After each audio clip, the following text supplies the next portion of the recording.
இன்றைக்கு உங்களோடு கூட ஒரு விசேஷித்த செய்தியை பகிர்ந்து கொள்ள பரிசுத்த ஆவியானவர் எங்கள் இதயத்தை அவர் நிரப்பியிருக்கிறார். அதுதான் ஜெபம். லூக்கா 11ஆம் அதிகாரத்தில் முதல் வசனம். அவர் ஒரு இடத்தில் ஜெபம் பண்ணி முடித்த பின்பு அவருடைய சீஷரில் ஒருவன் அவரை நோக்கி, ஆண்டவரே, யோவான் தான் சீஷருக்கு ஜெபம் பண்ண போதித்தது போல நீரும் எங்களுக்கு போதிக்க வேண்டும் என்றான். கண்களை மூடுவோம். ஆண்டவரே, எனக்கு ஜெபம் பண்ணும் அபிஷேகத்தை எனக்கு தாரும். எனக்கு ஜெபம் பண்ணும் போதனையை தாரும். எனக்கு ஜெபிக்கிற அந்த பலத்தை தாரும். நீர் விரும்பும் நேரமெல்லாம் நான் உம்மோடு ஐக்கியப்படுத்தும் அந்த ஜெபத்தின் ஆவியை எனக்கு தாரும். சாத்தானை ஜெயிக்கிற ஜெப வல்லமை எனக்கு தாரும். சாபத்தின் நோய்களெல்லாம் உடைக்கிற ஜெப வல்லமையை எனக்கு தாரும். கோணலானதெல்லாம் நேராக்குகிற அந்த ஜெப வல்லமையை எனக்கு தாரும். தடைகள்லாம் உடைக்கிற பாவக்கட்டுக்களை, மாந்திரிக கட்டுக்களை எல்லாம் உடைக்கிற அற்புதங்களை, அடையாளங்களை கொண்டு வரக்கூடிய அந்த ஜெப வல்லமையை எனக்கு தாரும் என்று சொல்லி கண்களை மூடி உம்முடைய ஜெப வல்லமையை எனக்கு தாரும் ஆண்டவரே என்று சொல்லி உங்கள் உள்ளத்தில் சொல்லுங்கள். நாம் ஜெபிப்போம். ஜெபத்தை கேட்கும் எங்கள் தேவா, ஜெபத்தின் வாஞ்சை தந்தருளோம். ஜெபத்திலே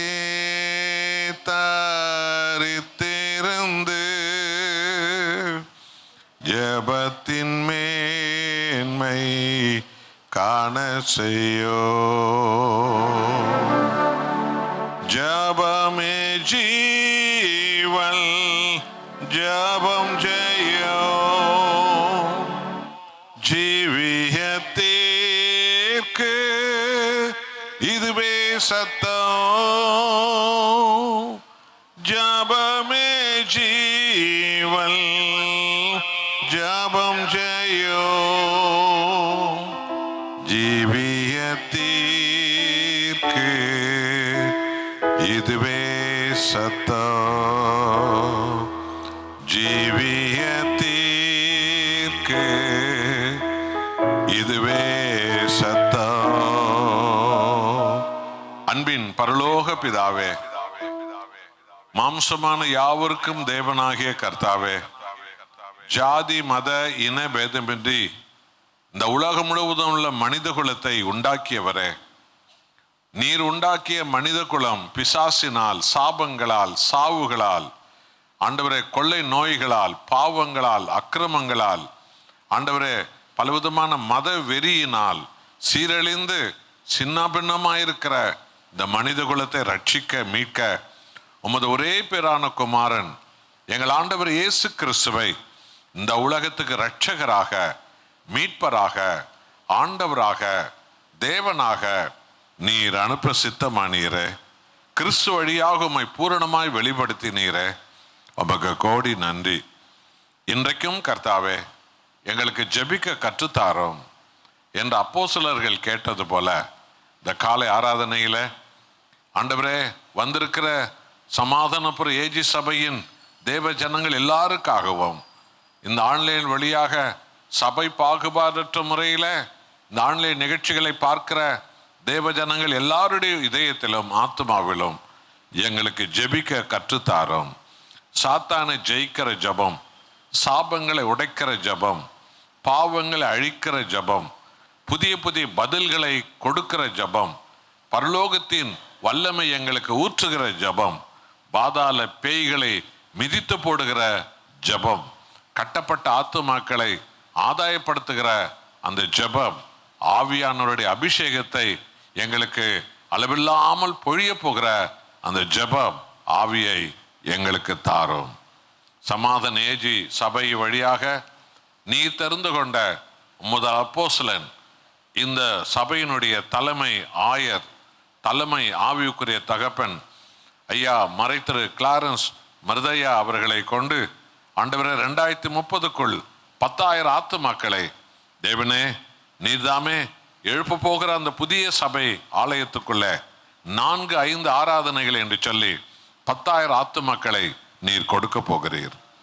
அந்த 10,000 ஆத்துமாக்களை பெற்றுக்கொள்வது ஜபத்தினாலே ஜபத்தினாலே ஜபத்தினாலே. ஆகவே இந்த செய்தியை நீர்தாமே மகிமையாக வெளிப்பட்டு உமது பிள்ளைகள் எல்லாரையும் ஆத்தும் ஆதாயம் செய்ய ஜெபிக்கிற வீரர்களாக எழுப்புங்க. சபையில் உள்ள வீடுகள்லாம் ஜப வீடுகளாய் மாறட்டும். ஒவ்வொரு குடும்பங்களும் ஜப ஆவியால் நிரம்பட்டும்.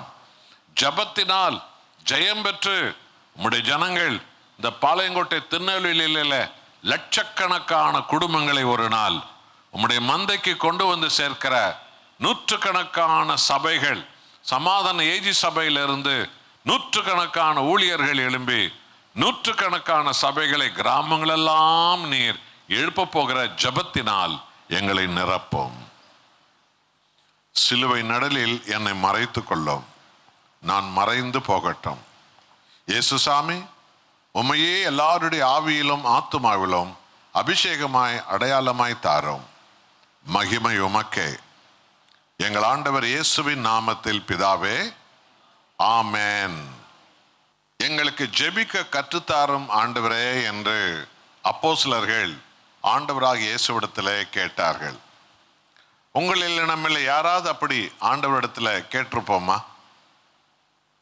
எத்தனையோ காரியங்களை கேட்கிறோம், கேட்டுக்கொண்டுதான் இருப்போம், கேட்கத்தான் போகிறோம்.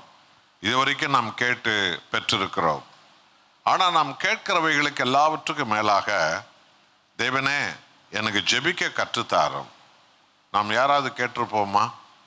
அப்போஸ்தலர்கள் கேட்டார்கள். யார் தேவ சித்தத்தை நிறைவேற்ற வாஞ்சிக்கிறார்களோ அவர்கள்தான் தேவனிடத்துல எனக்கு ஜெபிக்க கற்றுத்தாரும் என்று கேட்பார்கள்.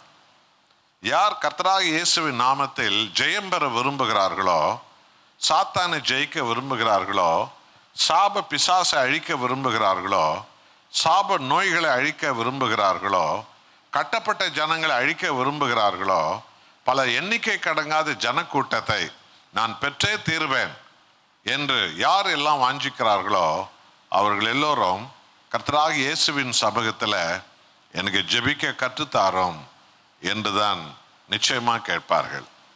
அப்போஸ்தலர்கள் கர்த்தராகிய இயேசுவுக்காக தம் வாழ்க்கையை கொடுத்து விட்டவர்கள். மீன் பிடித்த படகையும் வலையும் கூட விட்டு விட்டவர்கள். தங்களை முழுவதும் தேவனுக்கு என்று கொடுத்து விட்டவர்கள்.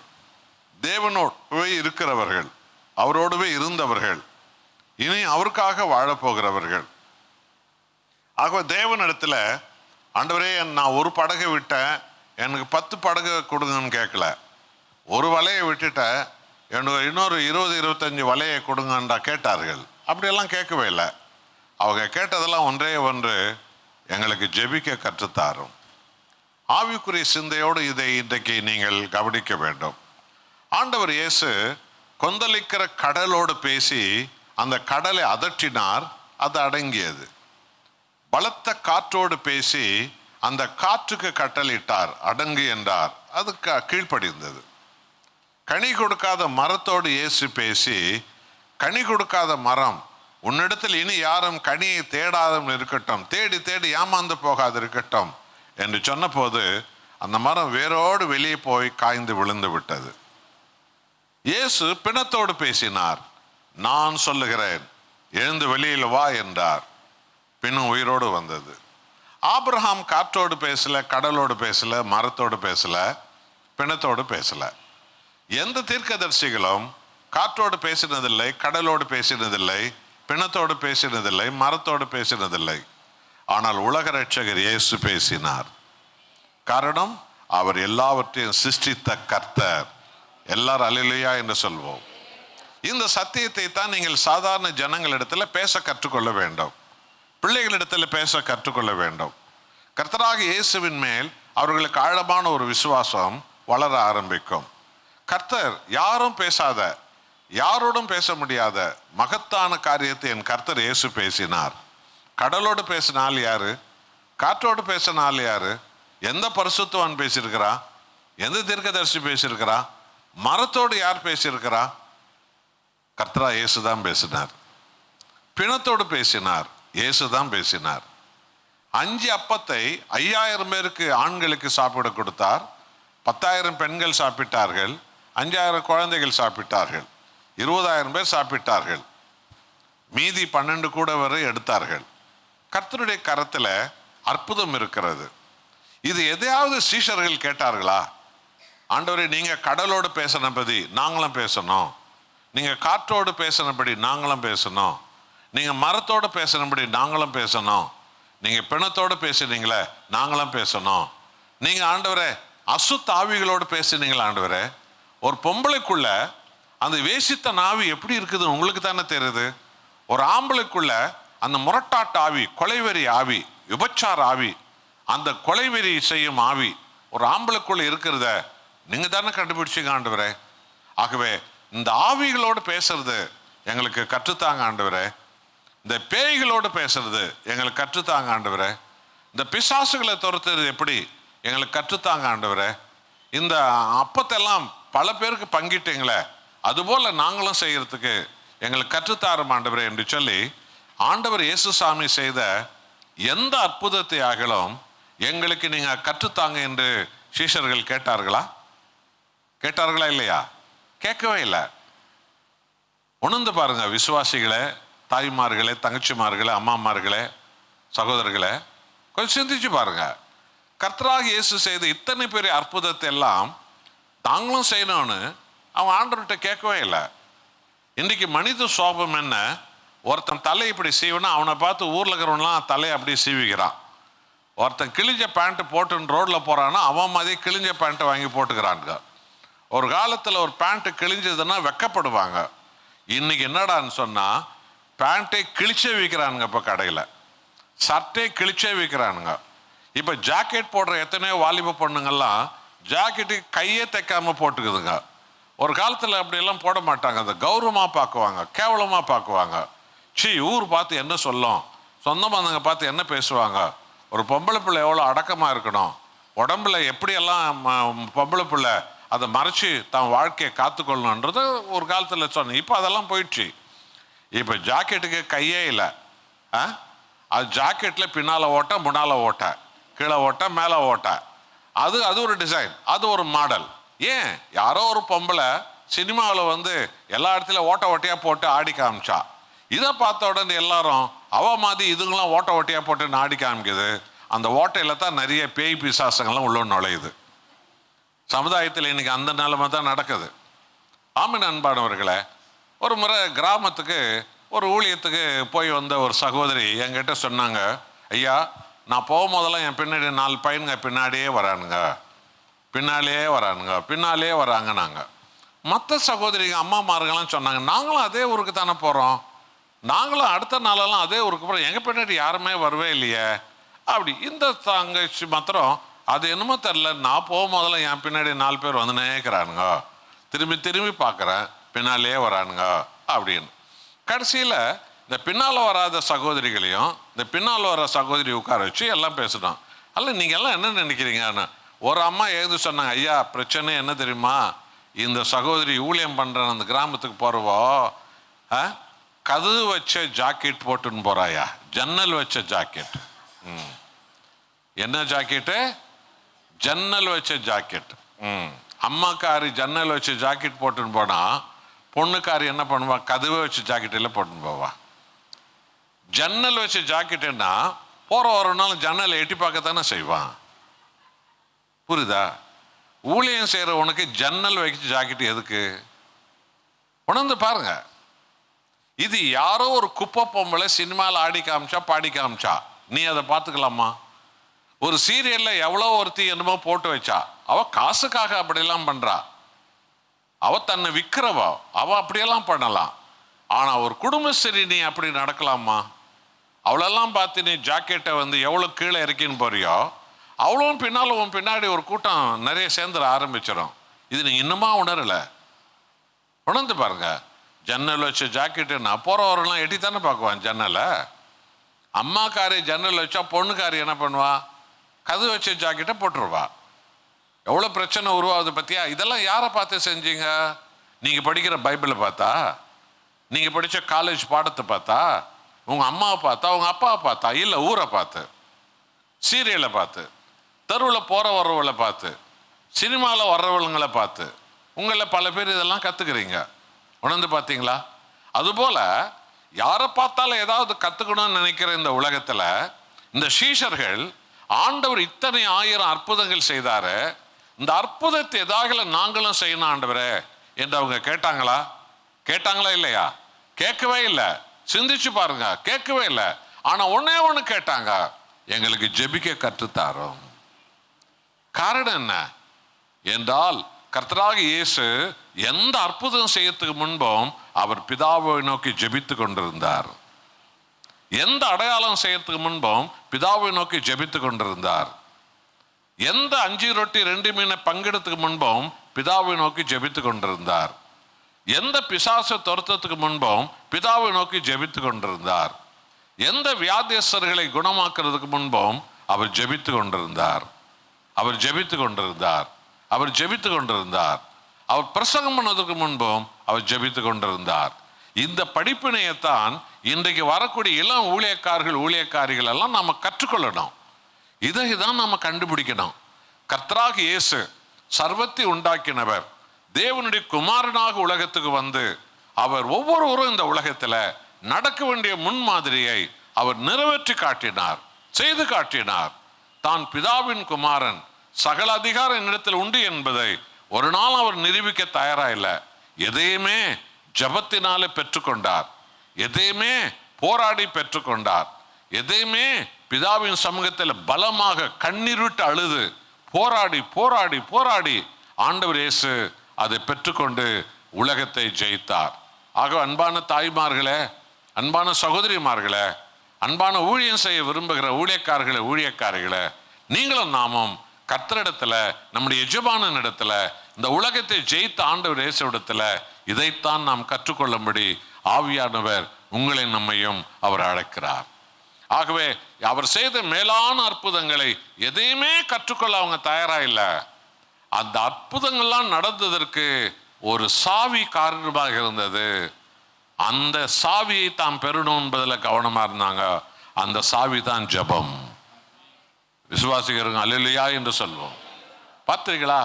அம்மா ஐயா, உன்னுடைய வாழ்க்கையில போராட்டம் என்பது உண்டு. உலகம் என்பது போராட்டம் தான். கடல் என்பது புயல் வீசத்தான் செய்யும். அதுக்காக எந்த மீனவனும் மீன் பிடிக்காம போறது ஒன்றும் கிடையாது. அந்த புயலை மீறி அவன் படகு உள்ள போவான். அந்த போராட்டம் மனித வாழ்வில் உண்டு.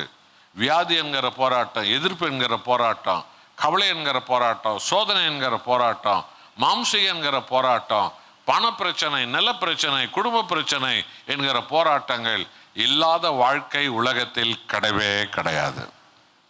இந்த போராட்டங்கள் எல்லாம் ஜெபிக்க வைப்பது தான் ஜபம். விசுவாசிக்கிறவர்கள் அல்லேலூயா சொல்லுங்க. இந்த போராட்டங்கள் எல்லாம் ஜெயிக்க வைப்பதுதான் ஜபம். ஆகவே நம் ஆண்டவராக இயேசுவிடத்துல சீஷர்கள் கேட்டது என்ன தெரியுமா? எங்களுக்கு ஜெபிக்க கற்றுத்தாரும். இதை தான் இன்னைக்கு ஒரு ஊழியக்காரனும் கர்த்தரிடத்துல கேட்கணும். இதை தான் சாதிக்க விரும்புறவங்களாம் கர்த்தர் இயேசுவிடத்துல கேட்கணும். இதை தான் இனி எழும்பக்கூடிய ஊழியம் செய்கிறவங்க எல்லாம் கர்த்தரிடத்தில் இதான் கேட்கணும். உங்களை போல எனக்கும் ஜெபிக்க கற்றுத்தாரும். ஏன்னா அந்த ஜெபங்கிற சாவியை திறந்தாதான் இத்தனை அற்புதங்கள் என்கிற பொக்கிஷங்கள் அதுக்குள்ளே மறைந்திருக்கிறதை நாம் பெற்றுக்கொள்ள முடியும். ஆகவே என் அன்பான தேவ ஜனங்களே, தாய்மார்களே, சகோதரிமார்களே, ஜெபிக்க எனக்கு கற்றுத்தாரோம். எனக்கு ஜெபிக்க கற்றுத்தாரோம். ஒரு அம்மா என்கிட்ட சொன்னா, அது போல எத்தனையோ அம்மா அவங்க சொல்றாங்க, நான் ஜபம் பண்ணத்தாயா நினைக்கிறேன், ஜபம் பண்ணவே முடியல, அதுக்கு ஜபம் பண்ணு, அதுக்கும் ஜபம் பண்ணு. என்னையா ஜபம் பண்ண முடியல? அதுக்கு தாம்மா ஜபம் பண்ணுமா? கர்த்தாவே எனக்கு ஜபம் பண்ண முடியல, அந்த ஜபம் பண்ற பலன் எனக்கு தாரும், ஜபம் பண்ணு. ஜபங்கிற சாவிதாம்மா பரலோகத்தின் ஆசீர்வாதங்களை உனக்கு திறந்து கொடுக்கும். ஜபங்கிற சாவிதான் ஒரு ஊழியக்காரருடைய உயிர் மூச்சு. ஜபங்கிற சாவிதான் ஒரு விசுவாசியுடைய உயிர் மூச்சு. இந்த ஆன்லைன் வழியா இந்த நிகழ்ச்சிகளை பார்க்கிற கிறிஸ்துவ அல்லாத அநேக குடும்பங்கள் கூட இதை பார்க்கலாம். ரொம்ப நல்லது. கர்த்தர் இயேசு உங்களை உண்டாக்கின தெய்வம், அவர் உங்களுக்கு உருவம் கொடுத்த தெய்வம், அவர் உங்களுக்கு விடுதலை கொடுக்க வந்த தெய்வம், அவர் உங்களை வாழ வைக்கிற தெய்வம். ஆண்டவராய் இயேசுவை நாமத்தினால, அப்பா பிதாவே, இயேசுவின் பெயரால என்னை விடுவியும், என்னை தப்புவியும், என்னை மன்னியும், என்னை ஆசீர்வதியும் என்று ஜபத்தினால, என்றைக்குமே ஜபந்தான். நீ பேசிக்கொண்டே இருக்கணும், நீ கேட்டுக்கொண்டே இருக்கணும், நீ பேசிக்கொண்டே இருக்கணும், நீ கேட்டுக்கொண்டே இருக்கணும். அது உங்கள் வாழ்க்கையில மகிமையானவைகளை அது கொண்டு வரும். கைகளை பலமாய் தட்டி ஆண்டவருக்கு நாம் நன்றி செலுத்துவோம். அல்லேலூயா. கர்த்தராகிய இயேசுவிடத்துல சீஷர்கள் கேட்டதெல்லாம் ஒன்னே ஒண்ணுதான், எங்களுக்கு ஜெபிக்க கற்றுத்தாரும். வேற எதையுமே கேட்கல பாருங்க. வேற எந்த அற்புதத்தை பத்தி கேட்கல பாருங்க, அடையாளத்தை பத்தி கேட்கல பாருங்க, எந்த மகிமை பத்தி கேட்கல பாருங்க. கடல் மேல நீங்க நடந்தீங்களா ஆண்டவரே? நான் நடக்கட்டும் பேதுரு கேட்டாரு. ஆனா கடல் மேல் நடக்கிறதுக்கு நான் என்ன பண்ணணும்னு பேதுரு கேட்டாரா என்ன ஆண்டவர்கிட்ட? கேட்கவே இல்லை. அதான் ஜெபம். எல்லாவற்றுக்கும் மேலாக அன்பான பெரியோர்களே, நண்பர்களே, சகோதரிகளே, தாய்மார்களே, தகச்சிமார்களே, ஜெபம்தான் எல்லாவற்றுக்கும் சாவி. ஆகவே நம் கர்த்தராகிய இயேசுவிடத்தில் சீஷர்கள் கேட்டது ஜெபம்தான். உலகத்தை கலக்கிறவர்கள் இங்கே வந்தார்கள் என்று உலகம் சொன்னதே அவங்க ஜெப வீரர்களா இருந்ததுனால தான். ஜெபம்தான் உலகத்தை கலக்க வைக்கும், ஜெபம்தான் சாத்தான கலங்க வைக்கும், ஜெபம்தான் அடித்தளத்தை உடைக்க வைக்கும். ஜெப வாழ்வுதான் உங்களை மிக கனத்துக்குரிய ஒரு இடத்துக்கு உங்களை கொண்டு போய் அது நிறுத்தும். ஜெபம்தான், ஜெபம்தான். எனக்கு ஜெபிக்க கற்றுத்தாரோம் அப்பா, எனக்கு ஜெபிக்க கற்றுத்தாரோம் அப்பா, எனக்கு நீங்க ஜெபிக்க கற்றுத்தாரோம். இது அவரால் தான் கற்றுக் கொடுக்க முடியும். அதனால தான் அவர்கிட்ட கேட்டாங்க, எங்களுக்கு ஜெபிக்க கற்றுத்தாரோம். ஜெபிக்க கற்றுத்தாரங்கிறதுக்கெல்லாம் எந்த பைபிள் காலேஜ் இல்லை, ஸ்கூல் எல்லாம் கிடையாது. கர்த்தராகிய இயேசு தான் ஜெபிக்க கற்றுத்தருகிறவர். அவரால் தான் ஜெபிக்க கற்றுக் கொடுக்க முடியும். இதை ஒன்றை மாத்திரம் அவர்கிட்ட தான் எல்லா ஊழியக்காரர்களும், எல்லா பிரசங்கியும், எல்லா சாதிக்க நினைக்கிறவர்களும், எல்லா எளிமை பிரகாசிக்க விரும்புகிறவர்களும் எனக்கு ஜெபிக்க கற்றுத்தாரும் என்று கர்த்தராகிய இயேசுவிடத்தெல்லாம் கேட்கணும். என்ற ஜெபித்து ஜெயித்தவரே அவர்தான். ஜெபத்தின் மகிமையை உலகத்துக்கு கொண்டு வந்தவரும் அவர்தான். ஜெபத்தின் மகத்துவங்களை நமக்கு கற்றுக் கொடுத்தவரே அவர்தான். அல்லேலூயா. ஆகவே இன்றைக்கு ஆண்டவராகிய இயேசுவின் வாழ்க்கையில ஜெபம் எப்படி அவர் வாழ்க்கையின் திறவுகோலாய் இருந்தது என்பதை உங்களுக்கு நமக்கு ஒரு படிப்பினையாக பரிசுத்த ஆவியானவர் இந்த காலை வேளையில நமக்கு சுட்டிக்காட்ட விரும்புகிறார்.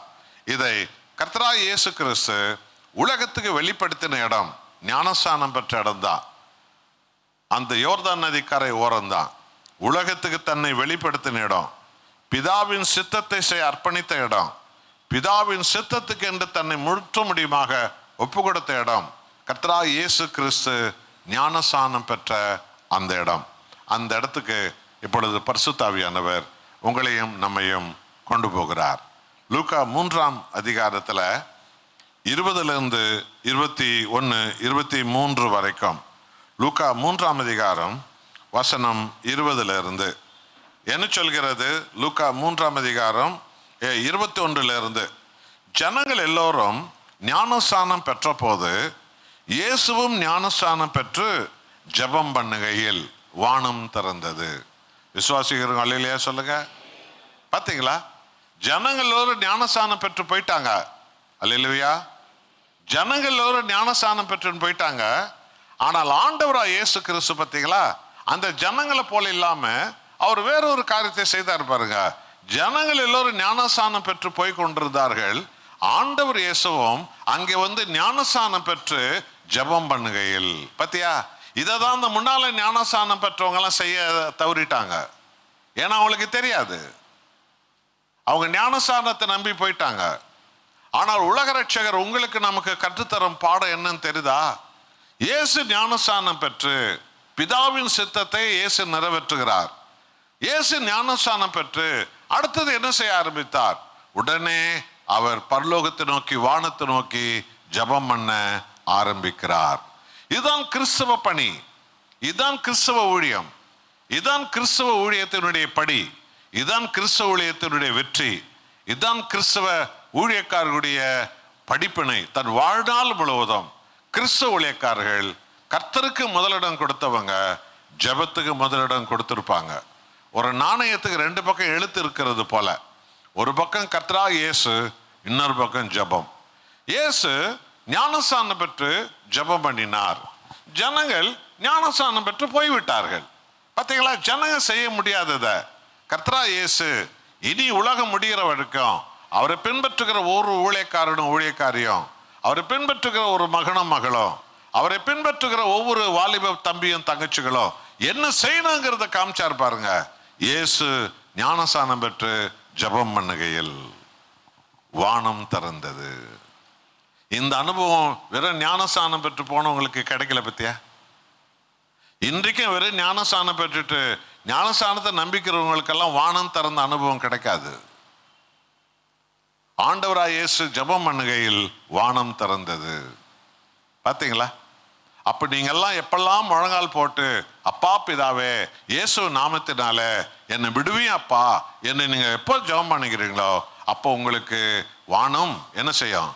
திறக்கும். கைகளை தட்டுவோம் எல்லாருமா. பார்த்தீங்களா, ஆண்டவர் இயேசு ஞானஸ்நானம் பெற்று ஜெபம் பண்ணிட்டார். அப்ப ஞானஸ்நானம் பெற்றவங்க வாழ்க்கை இப்படித்தான் இருக்கணும். ஞானஸ்நானம் பெற்ற யாருமே உலகம் முழுவதும் ஒருத்தர் கர்த்தருக்குள் மரித்து கர்த்தருக்குள் உயிர்த்தெழுந்து ஞானஸ்நானம் பெற்றாங்க என்றால் ஞானஸ்நானத்தையே பிடிச்சு நின்று இருக்க கூடாது. ஞானஸ்நானம் பெற்ற வாழ்க்கை ஆரம்பமாகணும். ஆண்டவர் இயேசு ஞானஸ்நானம் பெற்று ஜெபம் பண்ணுகையில் வானம் திறந்தது. என் அன்பான தாய்மார்களே, உன்னுடைய வாழ்க்கையில எப்போதெல்லாம் ஆண்டவர் இயேசுவின் பெயரால பிதாவை நோக்கி நீ முழங்கால் போடுவாயோ அப்போதெல்லாம் உனக்கு பரலோக கதவு, அப்பா வீட்டு கதவு திறக்கும். இது நினைவில் வை. நீ தனிமையா இருக்கலாம், மரத்தடியில் இருக்கலாம், கட்டில் மேல இருக்கலாம், கீழே இருக்கலாம், கண்ணீரில் இருக்கலாம், துக்கத்தில் இருக்கலாம், துயரத்தில் இருக்கலாம், போராட்டத்தில் இருக்கலாம், எங்க இருந்தாலும் சரி இது நினைவில் வை. சத்தியத்தை கவனி. என் கர்த்தரை நோக்கி நான் ஜெபிக்கும் பொழுதெல்லாம் எனக்கு அப்பா கதவை திறக்கிறார். உனக்கு வேற என்ன வேணும்? வேற என்ன வேணும் நமக்கு? இந்த உலகத்தில் எந்த கதவும் நமக்கு திறக்க வேணாம், அதை பத்தி கவலை வேணாம். ஆனா பரலோக கதவு திறந்தா போதும், இந்த உலகத்தில் எல்லா கதவும் நமக்கு திறந்துடும். கைகளை தட்ட எல்லாருமா. அல்லேலூயா. இந்த ரகசியத்தை தான் இன்னும் ரொம்ப லட்சக்கணக்கான பேர் கண்டுபிடிக்காது இருக்கிறாங்க. கோடிக்கணக்கான விசுவாசிகள் இன்னும் இதை கண்டுபிடிக்காது இருக்கிறாங்க. போராடி இருக்கிறாங்க, முட்டி மோதி இருக்கிறாங்க, மூடிய கதவு கட்ட போய். அது ஒரு காலம் திறக்க போறதில்ல. பரலோக கதவு உனக்கு திறக்க ஆரம்பிச்சிட்டா இந்த உலகத்துல எந்த கதவு உனக்கு ஆட்டோமேட்டிக்கா கர்த்தர் திறந்துருவாரு. உனக்கு திறக்க வேண்டிய முதல் கதவு பரலோக கதவு தான். சத்தமாலையிலே சொல்வோம். அந்த பரலோக கதவு திறந்ததுக்கு ஒரே ஒன்று, ஜெபம். இயேசுவின் நாமத்தில் பிதாவை நோக்கி நீ ஜெபிக்கும் போது தங்கச்சி உனக்கு ஒரு எதிர்கால கதவு திறக்கும், உனக்கு ஒரு ஆசீர்வாத கதவு திறக்கும், உனக்கு சுகமாக்க கதவு திறக்கும், உன்னுடைய நோயிலிருந்து நீ விடுதலை பெறுகிற கதவு உனக்கு திறக்கும். உன் குடும்பத்தில் இருக்க சின்ன சின்ன அவமானமான சண்டை சச்சரவு, அவமானமான வேதனை, சமாதானம் இல்லாத ஒரு சூழ்நிலை, இந்த வீட்டில் அரிசி பருப்பு ஆடு மாடு கோழி இருந்தாலும் கூட நீ என்ன சொல்றன்னா இந்த வீடு எனக்கு நரகம் மாதிரி இருக்குது, இந்த வீட்டில் இருக்கவே எனக்கு விருப்பம் இல்லைன்னு ரொம்ப பேர் சொல்றாங்க. நான் ரொம்ப வீடுகளுக்கு பல ஆயிரம் குடும்பங்களுக்கு போயிருக்கிறேன். ரொம்ப வசதியாக இருப்பாங்க, அளவுக்கு மீறி வசதியாக இருப்பாங்க. ஆனால் அந்த வீட்டில் இருக்கிறவங்களாம் எங்ககிட்ட சொன்னதெல்லாம் என்ன தெரியுமா? இந்த வீடு எனக்கு நரகம் போல் இருக்குதுயா, இந்த வீட்டில் இருக்கவே எனக்கு இஷ்டம் இல்லையான்னு சொல்கிறது தான் நான் நிறைய இடத்துல கேட்டிருக்கிறேன். காரணம் என்ன தெரியுமா? அந்த இடத்துல இயேசு கிறிஸ்து இல்லை, அந்த இடத்துல ஜெபம் இல்லை. ஊரில் இருக்கிற கதையெல்லாம் பேசின்னு இருப்பாங்க, ஆனால் தேவனோடு பேசியிருக்க மாட்டாங்க. கண்ட கண்ட மனுஷர்கிட்டெல்லாம் பேசின்னு இருப்பாங்க, ஆனால் கர்த்தரிடத்துல பேசியிருக்க மாட்டாங்க. கதவை பரலோக கதவு திறக்கிற தேவனிடத்துல நீ பேசணும். தம்பி தங்கச்சி அம்மா ஐயா, உன்னுடைய வாழ்க்கையில செத்த நிலையை கர்த்தர் மாத்தணும்னா பரலோகத்தில் உனக்கு கதவு திறக்க தேவன் காத்துங்கிறார். அதுதான் ஜெபம். அந்த ஜெபத்தை நீ செய்ய ஆரம்பித்தா, அப்பா இயேசுவின் பெயரால அப்பா உங்களை நான் தேடி வந்திருக்கிறப்பா, கதவு உனக்கு திறந்துருவார், உனக்கு கதவு திறந்துருவார். உனக்கு கதவை திறந்துடுவார். உனக்கு கதவை திறந்துடுவார். ஒரு தங்கச்சிக்கு பல இடத்துல மாப்பிள்ளை பார்த்து பார்த்து பார்த்து அவன் அப்பாக்கார அந்த கல்யாணத்துக்கு ஒத்து போகாமல் போயிடுறான். சமீபத்தில் அந்த தங்கச்சி கிட்ட நான் பேசுகிறேன், சரி எவ்வளோலாம் பேசுகிற, புலம்புற, கத்துற, கதற, அழுவுற, எல்லாம் பண்ணுற, நீ ஜெபம் பண்ணியிருக்கிறியா? அவள் கேட்டால் அது ரொம்ப நேரம் பதில் சொல்லத்துக்கு யோசனை பண்ணிச்சு அந்த பொண்ணு. பிரச்சனை எங்கடாக்குதுடான்னா, அது இன்னும் பரலோக அப்பாவை தேடவே இல்லை. அவள் அம்மா கிட்ட பேசினா, ஏம்மா நீ இவ்வளோ கதை பேசுகிற, நீ ஜெபம் பண்ணியிருக்கிறியாம்மா? நீ ஜெபம் பண்ணியிருக்கிறியா? உனக்கு ஒரு கதவை தேவன் திறக்கணும்னு ஜெபம் பண்ணியிருக்கிறியா நீ? நான் அந்த பொண்ணு சொல்லுது, எனக்கு எங்க டைம் இருக்குது. அப்போ ஓஹோ அவ்வளோ பிஸியா நீ? பரலோக கதை உனக்கு திறக்கலைன்னா உனக்கு எந்த கதவும் திறக்க மாட்டாரு. சும்மா காலத்தை டைமை நீ வேஸ்ட் பண்ணிக்கிற. உனக்காக முயற்சி பண்ணக்கூடிய எத்தனையோ தேவ மனிதர்களுடைய முயற்சியெல்லாம் நீ வீணாக்கின்கிற. நீ முழங்கால் போடு, கதறு, கத்தி அழுது மன்றாடு, அப்பா கூப்பிடு. அதுக்கு உனக்கு டைம் இல்லையா? ஓஹோ அவ்வளோ பிஸி நீ. ஏசுநாதரோட ரொம்ப பிஸியான ஆள் போல தருது. ஒரு வேளை சோறு ஒழுங்கா தின்ன தரல அவங்களுக்கெல்லாம். கண்ணீர் தான், புலம்பல் தான். ஏன்னா அப்பாவை இன்னும் கூப்பிடவே இல்லை, பரலோக தகப்பனை கூப்பிடவே இல்லை. அன்பான தேவ பிள்ளைகளே, இந்த அப்போஸ்தலர்கள் எவ்வளோ புத்திசாலிங்க பார்த்தீங்களா? எவ்வளோ ஞானம் உள்ளவங்க பார்த்தீங்களா? கர்த்தரிடத்தில் சரியான ஒரு இடத்துக்கு வந்து நின்றுட்டாங்க பார்த்தீங்களா? எங்களுக்கு ஜெபிக்க கற்றுத்தாரோம், அவ்வளோதான். ஆண்டவரே எங்களுக்கு ஜெபிக்க கற்றுத்தாரோம். அதுக்கு மேலே அவங்க ஆண்டவர்கிட்ட எதுவுமே கேட்டதே இல்லை. எங்களுக்கு ஜெபிக்க கற்றுத்தாரோம் ஆண்டவரே, எங்களுக்கு ஜெபிக்க கற்றுத்தாரோம். இந்த பாருங்க அந்த படிப்பினையை. இயேசு மற்றவங்களாம் ஞானஸ்தானம் பெற்று போயிட்டான். கர்த்தரா இயேசு ஞானஸ்தானம் பெற்று ஜெபம் பண்ணுகையில் இந்த வித்தியாசத்தை பார்த்தீங்களா? என்னுடைய ரட்சகர் தனது புதிய வாழ்க்கையை, புது அபிஷேகத்தை எங்க ஆரம்பிச்சார் பாருங்க, ஜெபம் பண்ணுகையில். அப்போ ஞானஸ்தானம் பெற்றவங்க அந்த நிமிஷத்திலிருந்து சாவர வரைக்கும் தன் கண்களையும் இதயத்தையும் பரலோகத்துக்கு நேராக ஏற எடுக்கணும். ஜெபத்தில் தன் கையை பரலோகத்துக்கு நேராக நீட்டணும். இன்றைக்கும் இந்த செய்தியை கேட்டுக்கொண்டிருக்கிற ஆன்லைன் வழியாக யாரா இருக்கட்டும், நீ இந்த உலகத்தை ஜெயிக்க விரும்புறியா? இயேசுவை போல நீ ஜெபிக்க ஆரம்பி. பிசாசை ஜெயிக்கணுமா? இயேசுவை போல ஜெபிக்க ஆரம்பி. வியாதிகளை நீ கட்டவிழ்க்கணுமா? இயேசுவை போல ஜெபிக்க ஆரம்பி.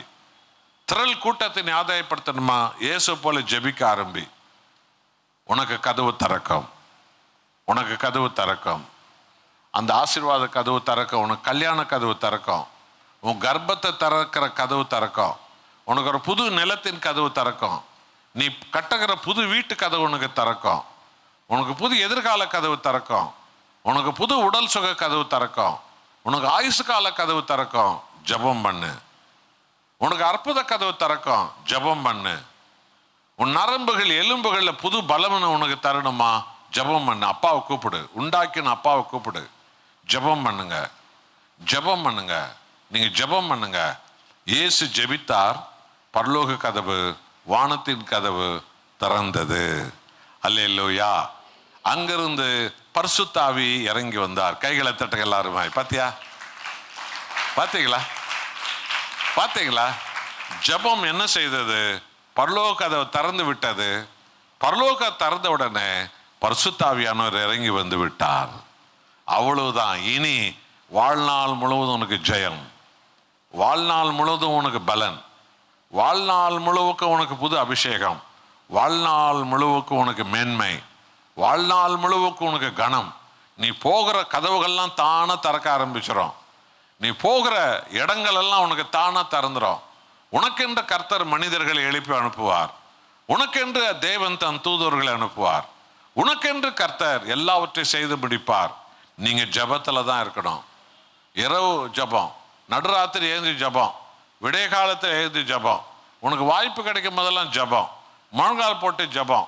நீங்க ஜபிக்க, ஆண்டவரே எனக்கு ஜபிக்க கட்டுத்தார் ஆண்டவரே என்று கர்த்தரிடத்துல உதவி கேட்டுக்கொள்ளுங்க. தங்கச்சி, அம்மா, ஐயா, ஜபி கட்டுத்தாங்க கேட்டுடு.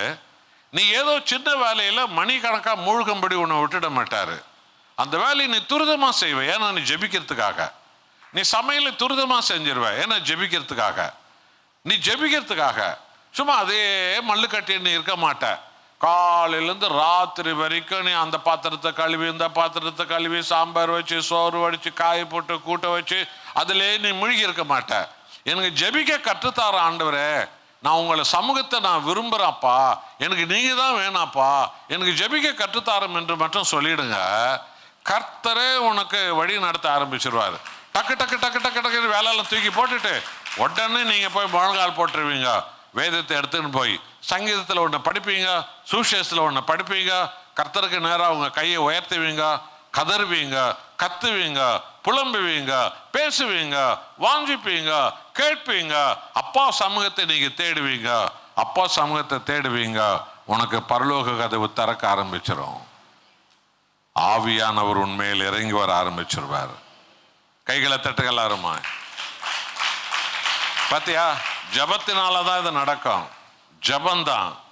ஆவியானவர் வந்து விட்டால், ஆவியானவர் எங்கு உண்டோ விடுதலை உண்டு. பாத்தியா, வேற என்ன வேணும்? ஆவியானவர் வரணும். இன்னைக்கு ஒரு வாலிப பிள்ளைங்களுக்கு வாழ்க்கையில இச்சை, அசுத்தம், காமம், உலக ஆசா பாசம், ஆம்பளை பொம்பளை ஆசை தான் வாலிப பிள்ளைகள் இதயத்தில் பிசாசு விதைச்சுன்னுக்கிறான். அதுக்கு இப்போ இந்த செல்போனை பிசாசு ரொம்ப பெருசாக பயன்படுத்துகிறான்.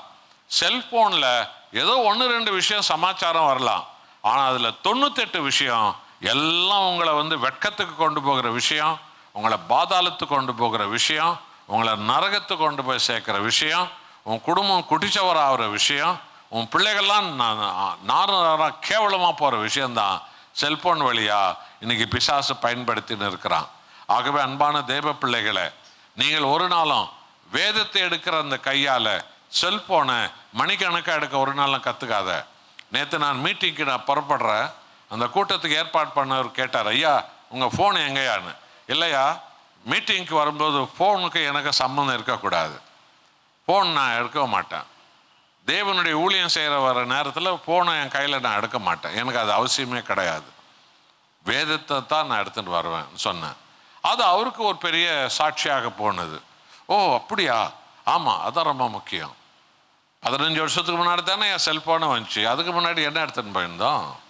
ஒன்றும் இல்லையே, ஒன்றும் எடுத்துன்னு போகலையே, பைபிள் தானே எடுத்துன்னு போனோம். என்றைக்கும் அதுதான் முக்கியமானது. அது உபயோகப்படுத்த வேண்டிய நேரத்தில் உபயோகம் பண்ணால் தூக்கி போட்டுறணும், அதெல்லாம் அதுக்கு வேண்டியதில்லை. என் கர்த்தருடைய தொடர்பு தான் எனக்கு வேணும். ஆக அம்மா ஐயா, இந்த காலை வேளையில் இந்த சமாதான ஏஜி சபை வழியாக ஆண்டவர் அனல் மூட்டுகிறார். இங்கே ஒரு நெருப்பு பற்றி எரிந்து கொண்டே இருக்கு அந்த ஏஜி சபையில். அந்த நெருப்பு தான் ஆத்துமாக்களை அனல் மூட்டுகிறது, விடுவிக்கிறது, உங்களை உயர்த்துகிறது. இயேசுவின் நெருப்பு தான் உங்கள் குடும்பங்கள் இருக்க தீமையை சுட்டெரிக்கிறது, உங்கள் பிள்ளைகள் வாழ்க்கிற சாபங்களை சுட்டெரிக்கிறது, இச்சைகளை சுட்டெரிக்கிறது. பிசாசு கொண்டு வந்து விதைக்கிற இச்சை, லஸ்ட் ஸ்பிரிட், அந்த உலக ஆசைகள், சினிமா இச்சைகள், சீரியல் இச்சைகள், ஆம்பளை பற்றி ஒரு பொம்பளை பற்றி இச்சைகள், அந்த இச்சையை அழிக்கணும். ஜபந்தான் இச்சையை எடுத்துருவார் ஆண்டவர். ஜபந்தான், ஜபந்தான். ஆவியானவருனை நிரப்ப நிரப்ப நிரப்ப இச்சை என்கிற குப்பையை ஆவியானவர் எரிக்க ஆரம்பித்து விடுவார். எங்களுக்குள்ளே வாசம் செய்யும் ஆவியானவரே, இந்நாளில் உம் சித்தம் போல் நடத்தி செல்லும் ஐயா. எல்லோரும், எங்களுக்குள்ளே வாசம் செய்யும் ஆவியானவரே, இந்நாளில் உம் சித்தம் போல் நடத்தி செல்லும் ஐயா. ஆவியானவரே, ஆவியானவரே, பரிசுத்த ஆவியானவரே, ஆவியானவரே, ஆவியானவரே, பரிசுத்த ஆவியானவரே, எங்களுக்குள்ளே வாசம் செய்யும் ஆவியானவரே, இந்நாளில் உம் சித்தம் போல் நடத்தி செல்லும் ஐயா. எப்படி நான் ஜெபிக்க வேண்டும், எதற்காக ஜெபிக்க வேண்டும், கற்றுத்தாரும் ஆவியானவரே. எப்படி நான் ஜெபிக்க வேண்டும், எதற்காக ஜெபிக்க வேண்டும் கற்றுத்தார் ஆவியானவரே. வேத வசனம் புரிந்து கொண்டு விளக்கங்களை அறிந்திட வெளிச்சம் தாரும் ஆவியானவரே. வேத வசனம் புரிந்து கொண்டு விளக்கங்களை அறிந்திட வெளிச்சம் தாரும் ஆவியானவரே. கைகளை வெட்டி ஆவியானவரே, ஆவியானவரே, பரிசுத்த ஆவியானவரே.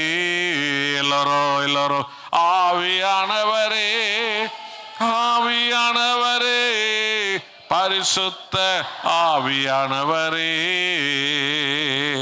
கவலை கண்ணீர் மறக்கணும், கர்த்தரையே பார்க்கணும் கற்றுத்தாரும் ஆவியானவரே. கவலை கண்ணீர் மறக்கணும், கர்த்தரையே நோக்கணும் கற்றுத்தாரும் ஆவியானவரே. செய்த நன்மை நினைக்கணும், நன்றியோடு துதிக்கணும் சொல்லித்தாரும் ஆவியானவரே. செய்த நன்மை நினைக்கணும், நன்றியோடு துதிக்கணும் சொல்லித்தாரும் ஆவியானவரே. எல்லா கைகளை வைத்து ஆவியானவரே, ஆவியானவரே, பரிசுத்த ஆவியானவரே. ஆவியானவரே, ஆவியானவரே, பரிசுத்த ஆவியானவரே. எங்களுக்குள்ளே வாசம் செய்யும் ஆவியானவரே. இந்நாளில் உம் சித்தம் போல் நடத்தி செல்லும் ஐயா. எங்களுக்குள்ளே வாசம் செய்யும் ஆவியானவரே. இந்நாளில் உம் சித்தம் போல் நடத்தி செல்லும் ஐயா. அல்லேலூயா, அல்லேலூயா. ஆதியாகமம் 24 அதிகாரம் 63வது வசனம் சொல்கிறது, ஈசாக்கு சாயங்கால வேளையில தனிமையில போய் ஜெபம் பண்ணுகிறவனாக இருந்தான். வாலிப பையன், அவனுக்கு இன்னும் கல்யாணமா ஆகல. இந்த வாலிப பையன் ஈசாக்கு சாயங்காலத்துல தனிமையில போய், அன்பான தாய்மார்களே, தங்கச்சிமார்களே, அம்மாமார்களே, உங்க பிள்ளைகளுக்கு இந்த புத்தி வந்திருக்குதா? தனிமையில போ போன் வேணா நோண்டின்னு இருக்கிறாங்க, தனிமையில போ கண்டவங்க கூட சுத்துறாங்க, தனிமையில போய் கண்டதை யோசிச்சுங்கிறாங்க, தனிமையில போய் கண்டதை பார்த்துங்கிறாங்க செல்போன்ல. ஆனா தனிமையில போய் உன் மகனோ மகளோ ஜெபம் பண்ணது என்னைக்கான பார்த்துருக்கிறீங்களா? அந்த அந்த அடையாளத்தாவது நீங்க கண்டுபிடிச்சிருக்கிறீங்களா? சிந்திச்சு பாருங்க. நீங்க அதுக்காக ஜெபம் பண்ணணும்.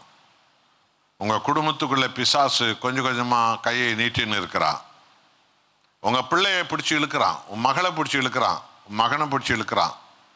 அவங்க வழியா உனக்கு தலைநோவை கொண்டு வர போறான், அவமானத்தை கொண்டு வர போறான். ஏன்னா அந்த தனிமையில அவங்க தன் தேவனை அவங்க தேடவே இல்லை. அந்த தனிமை எவ்வளோ அவங்களுக்கு தனிமை கிடைக்குதோ அவ்வளோ கெட்டு போற சமாச்சாரத்தை தான் செல்போன்ல பார்த்துங்கிறாங்க. அப்ப பிசாசு அவங்கள தன்னுடைய கட்டுப்பாட்டுக்குள் வைக்க ஆரம்பிச்சிடறான். அவங்க பேச்சே மாறிடும். அது நடுவில் போய் கேட்டீங்கன்னா எகிரி விழுவாங்க, ஆவேசமாயிடுவாங்க, கோவப்படுவாங்க, கத்துவாங்க, கூச்சல் போடுவாங்க. இதெல்லாம் நீங்க கண்டுபிடிக்கவே இல்லை இன்னும். யோசனை பண்ணி பாருங்க. சரி, இப்ப இந்த பையன் தனிமையில போய் தனிமையா போய் ஜெபம் பண்ணுறானே, அவன் இதை எங்க கத்துக்கினான்னு சொன்னா, சண்டே கிளாஸ்ல கத்துக்கினானா இல்லை, காலேஜில் கத்துக்கினானா இல்லை, யூனிவர்சிட்டியில் கத்துக்கினானா இல்லை, அவன் அவங்க அப்பா கிட்ட கத்துக்கினான். ஆதியாகமம் 14 அதிகாரம் 23வது வசனம் ஆபிரகாம் சொல்றாரு பாருங்க. ஆதியாகமம் 14:23 என்ன சொல்றாரு? வானத்தையும் பூமியும் உடையவராகிய உன்னதமான என் கர்த்தருக்கு நேராக அனுதினமும் என் கைகளை நீட்டுகிறேன், உயர்த்துகிறேன். பார்த்தீங்களா? வானத்தை பூமி உடையவராகிய உன்னதமான தேவனாகிய கர்த்தருக்கு நேராக என் கையை உயர்த்துகிறேன். அன்பானவர்களே, ஆபிரகாம் ஒரு ஓட்டாண்டி அல்ல. ஆபிரகாம் தினமும் கூலி வேலை பண்ணிட்டு தான் அரிசி பருப்பாயின்னு பிள்ளைங்களுக்கு கொடுக்குற இடத்துல ஆபிரகாம் இல்லை. புரியுதா? கர்த்தர் ஆபிரகாமை அழைத்த போது ஓட்டாண்டியா வந்தார் அந்த ஆளு. அம்மா அப்பா வீட்டை விட்டுட்டாரு, ஜாதி ஜனங்களை விட்டுட்டாரு, உலகத்தை ஊரு சொந்த பந்தங்களை விட்டார். தன்னை உண்டாக்கிய கர்த்தர் ஒருவரையே நம்பிக்கொண்டு ஆபிரகாம் வந்தார். அப்படி தேவனையே நம்பிக்கொண்டு வந்த இன்றைக்கு எந்த மகனையும் மகளையும் கர்த்தர் எல்லாரும் விட மேலான ஒரு இடத்துல உட்கார வைப்பார். எப்போ நீங்க ஏதாவது ஒன்று கெட்டியா பிடிச்சுங்கிறீங்களா, நீங்க வளர மாட்டீங்க. நீங்க இயேசுவை கெட்டியா பிடிக்கும் போது தான் நீங்க வளருவீங்க. எதனா ஒரு வீட்டை, எதனா ஒரு நிலத்தை, எதனா ஒரு பென்ஷன் பணத்தை, எதனா அப்பா சம்பாதிச்ச காசை நீ கெட்டியா பிடிச்சிருந்து வச்சுக்கோ, நீ வளரவே மாட்ட. அதெல்லாம் விட்டுடு. கர்த்தரா இயேசு கெட்டியா பிடிச்சுக்கோ, நீ வளர்ந்துருவ. நினைத்து பார்க்காத இடத்துக்கு நீ வளர்ந்துருவ. நல்லா தெரிஞ்சுக்கோங்க. உன் அப்பா அம்மாவை கூட நம்பின்னு இருக்காத. உன் அப்பா அம்மாவை காப்பாற்றி தான் உன்னை ஆண்டவர் உருவாக்கி இருக்கிறார். நீ யாரை நம்பணும்? உன் அப்பா அம்மா உனக்கு கொடுத்த கர்த்தரை நம்பணும். அப்போ இந்த ஆபிரகாம் எப்போ பார்த்தாலும் ஜெபம் பண்றவரா ஈசாக்கு பார்க்குறான். ஆனால் ஆபிரகாம் என்னடா பண்ணாருன்னா, அவர் பெரிய தொழில் அதிபர். ஆதியாகமம் 13ஆம் அதிகாரம் 2ஆம் வசனம் சொல்கிறது, ஆபிரகாம் வெள்ளியும் பொன்னுமான ஆசைகளுடைய சீமானா இருந்தார். ஆபிரகாம் தங்க கட்டி விற்கிற வியாபாரி, வெள்ளி கட்டி வித்திருக்கிறார் ஆபிரகாம். கர்த்தர் தன் ஜனங்களை பொருளாதாரத்தில் இப்படியெல்லாம் உயர்த்துவார். உங்களுடைய புருஷன், உங்க குடும்பம், பிள்ளைங்கள்லாம் செய்யற வியாபாரத்தை கர்த்தர் உயர்த்துவார். கர்த்தர் உயர்த்துவார். நீங்கெல்லாம் உயரணும். தங்கங்களை விற்கணும், நீங்க வெள்ளிங்களை விற்கணும், நீங்கெல்லாம் பெரிய பெரிய நிலங்களை விற்கணும். உங்களை ஆண்டவர் உயர்த்துவார்.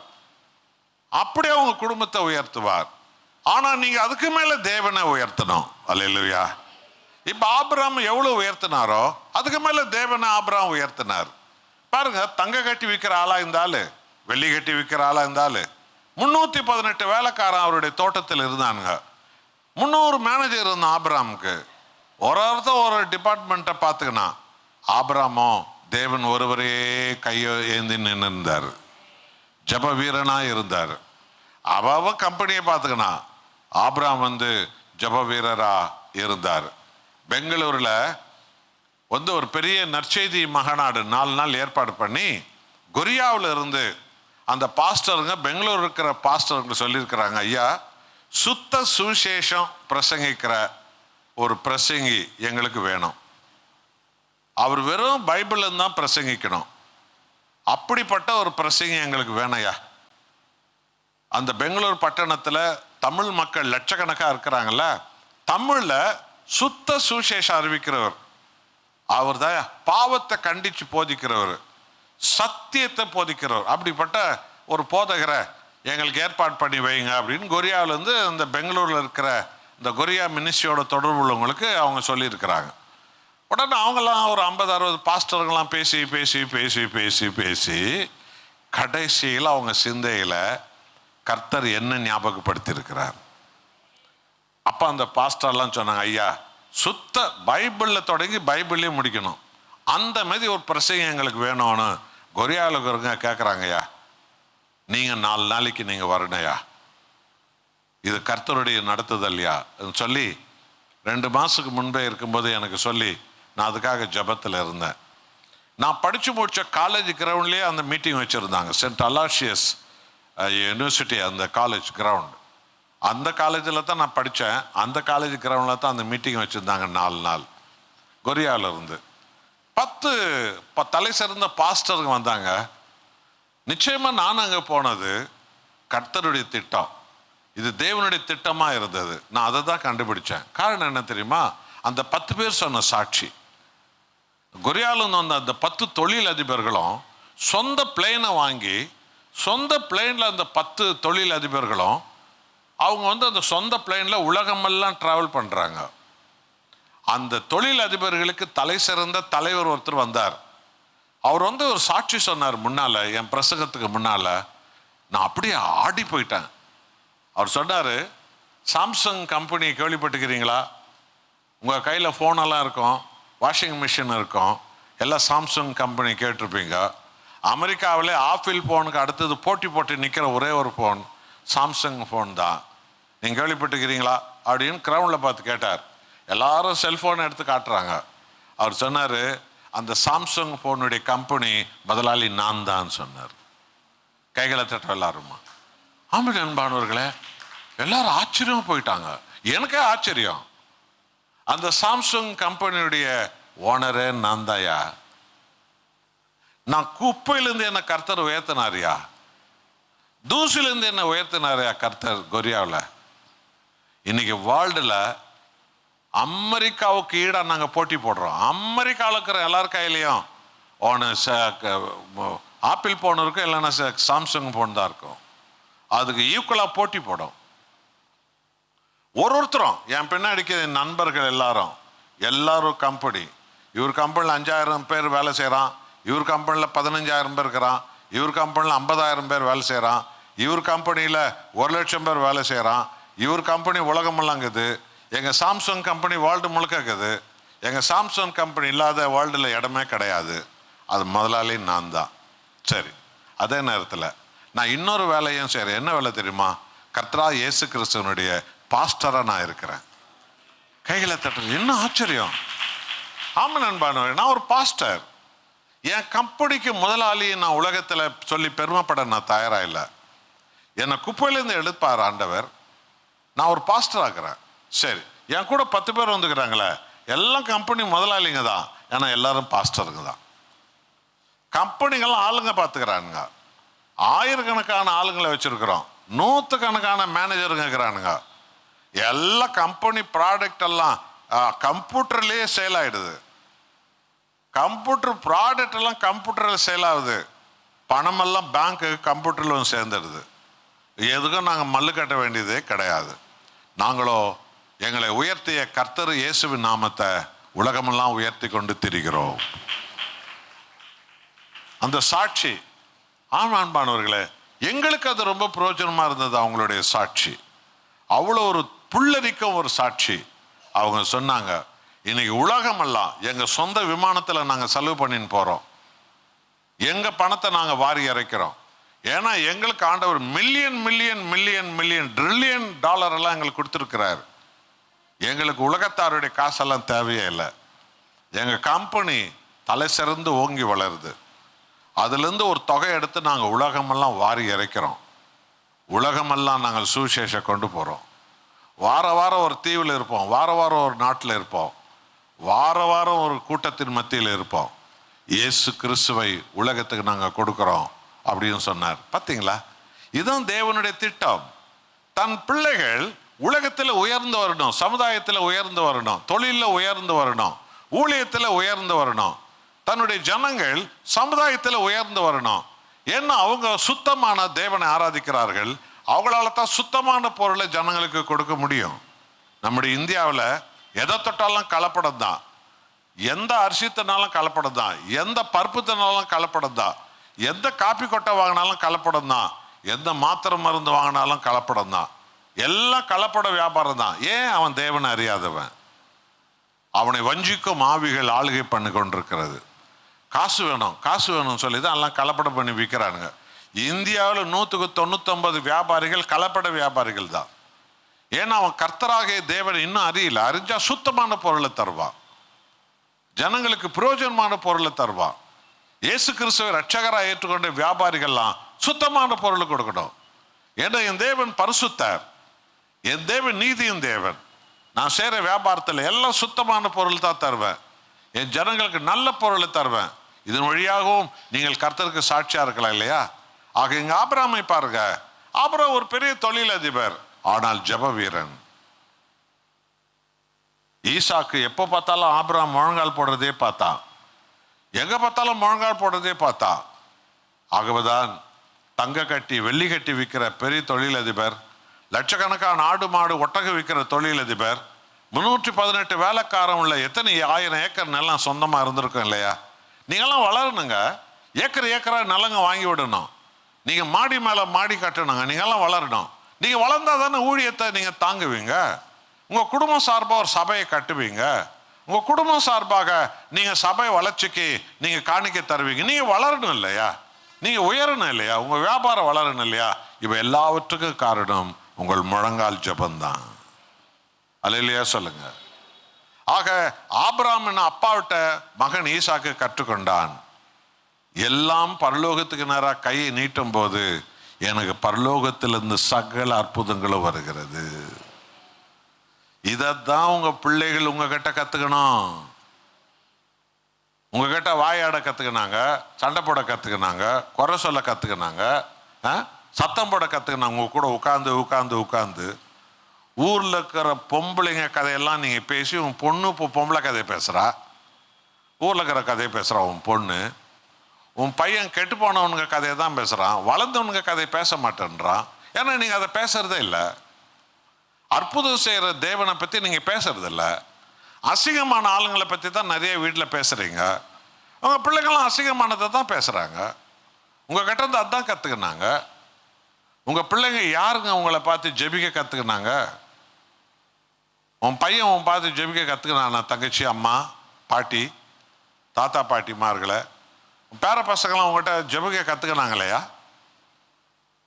உன் மகன் உங்ககிட்ட ஜெபிக்க கத்துக்கினானா? உன் மகன் உங்ககிட்ட ஜெபிக்க கத்துக்கினாலா?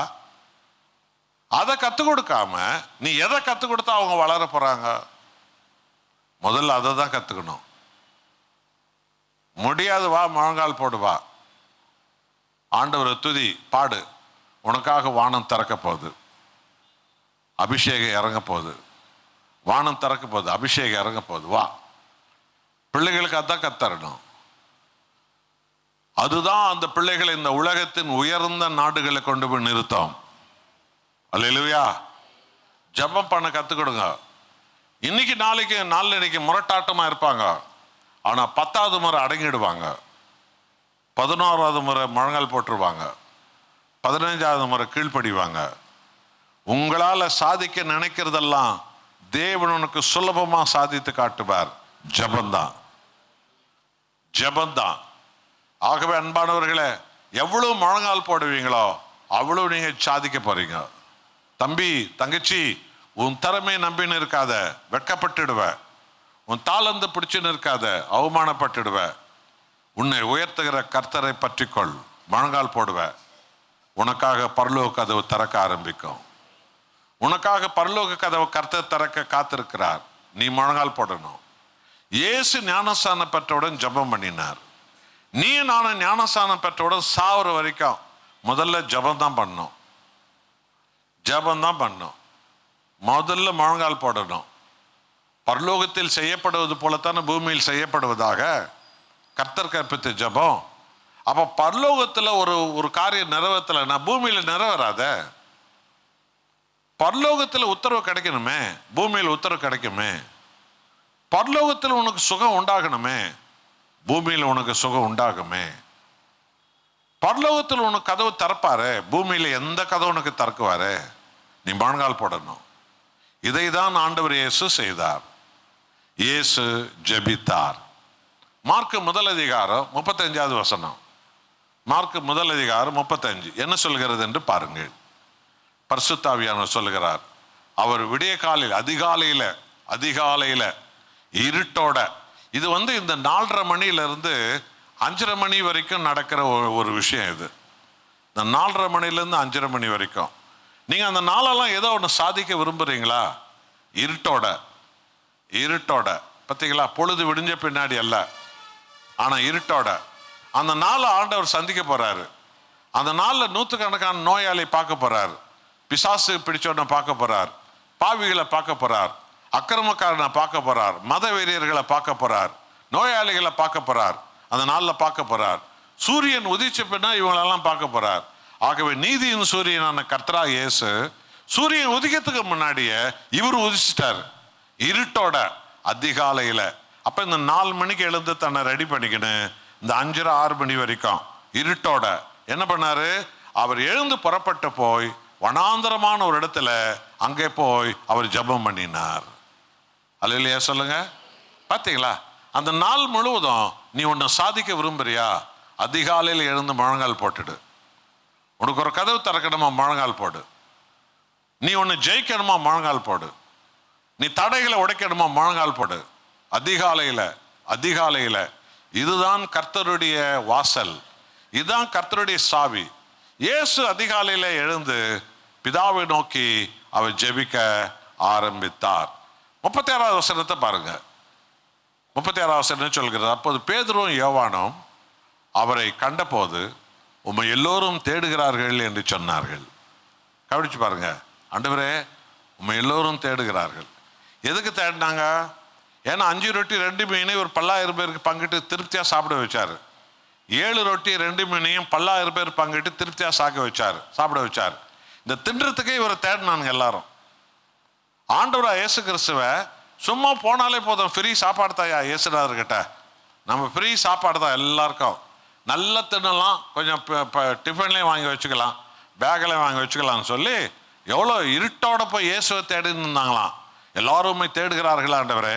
நல்ல கவனிங்க, ஒரு ஊழியக்காரனை கூட இந்த நிலைமையில தான் எல்லாரும் கால நேரம் இல்லாமல் அவங்கள தேடுவாங்க. ஆம், ஊழியக்காரர்கள், பிரசங்கமார்கள், போதகர்கள். டாக்டரை வேணா அடுத்த நாள் காலையில் 10 மணிக்கு தாங்க ஆஸ்பத்திரியில் தேடுவான். ஆனால் ஊழியக்காரனை நடு ராத்திரி 2 மணி கூட ஃபோன் அடிச்சு தேடுவாங்க, 3 மணி கூட ஃபோன் அடிச்சு கூப்பிடுவாங்க, விடைகாலம் 4 மணி கூட கூப்பிடுவாங்க.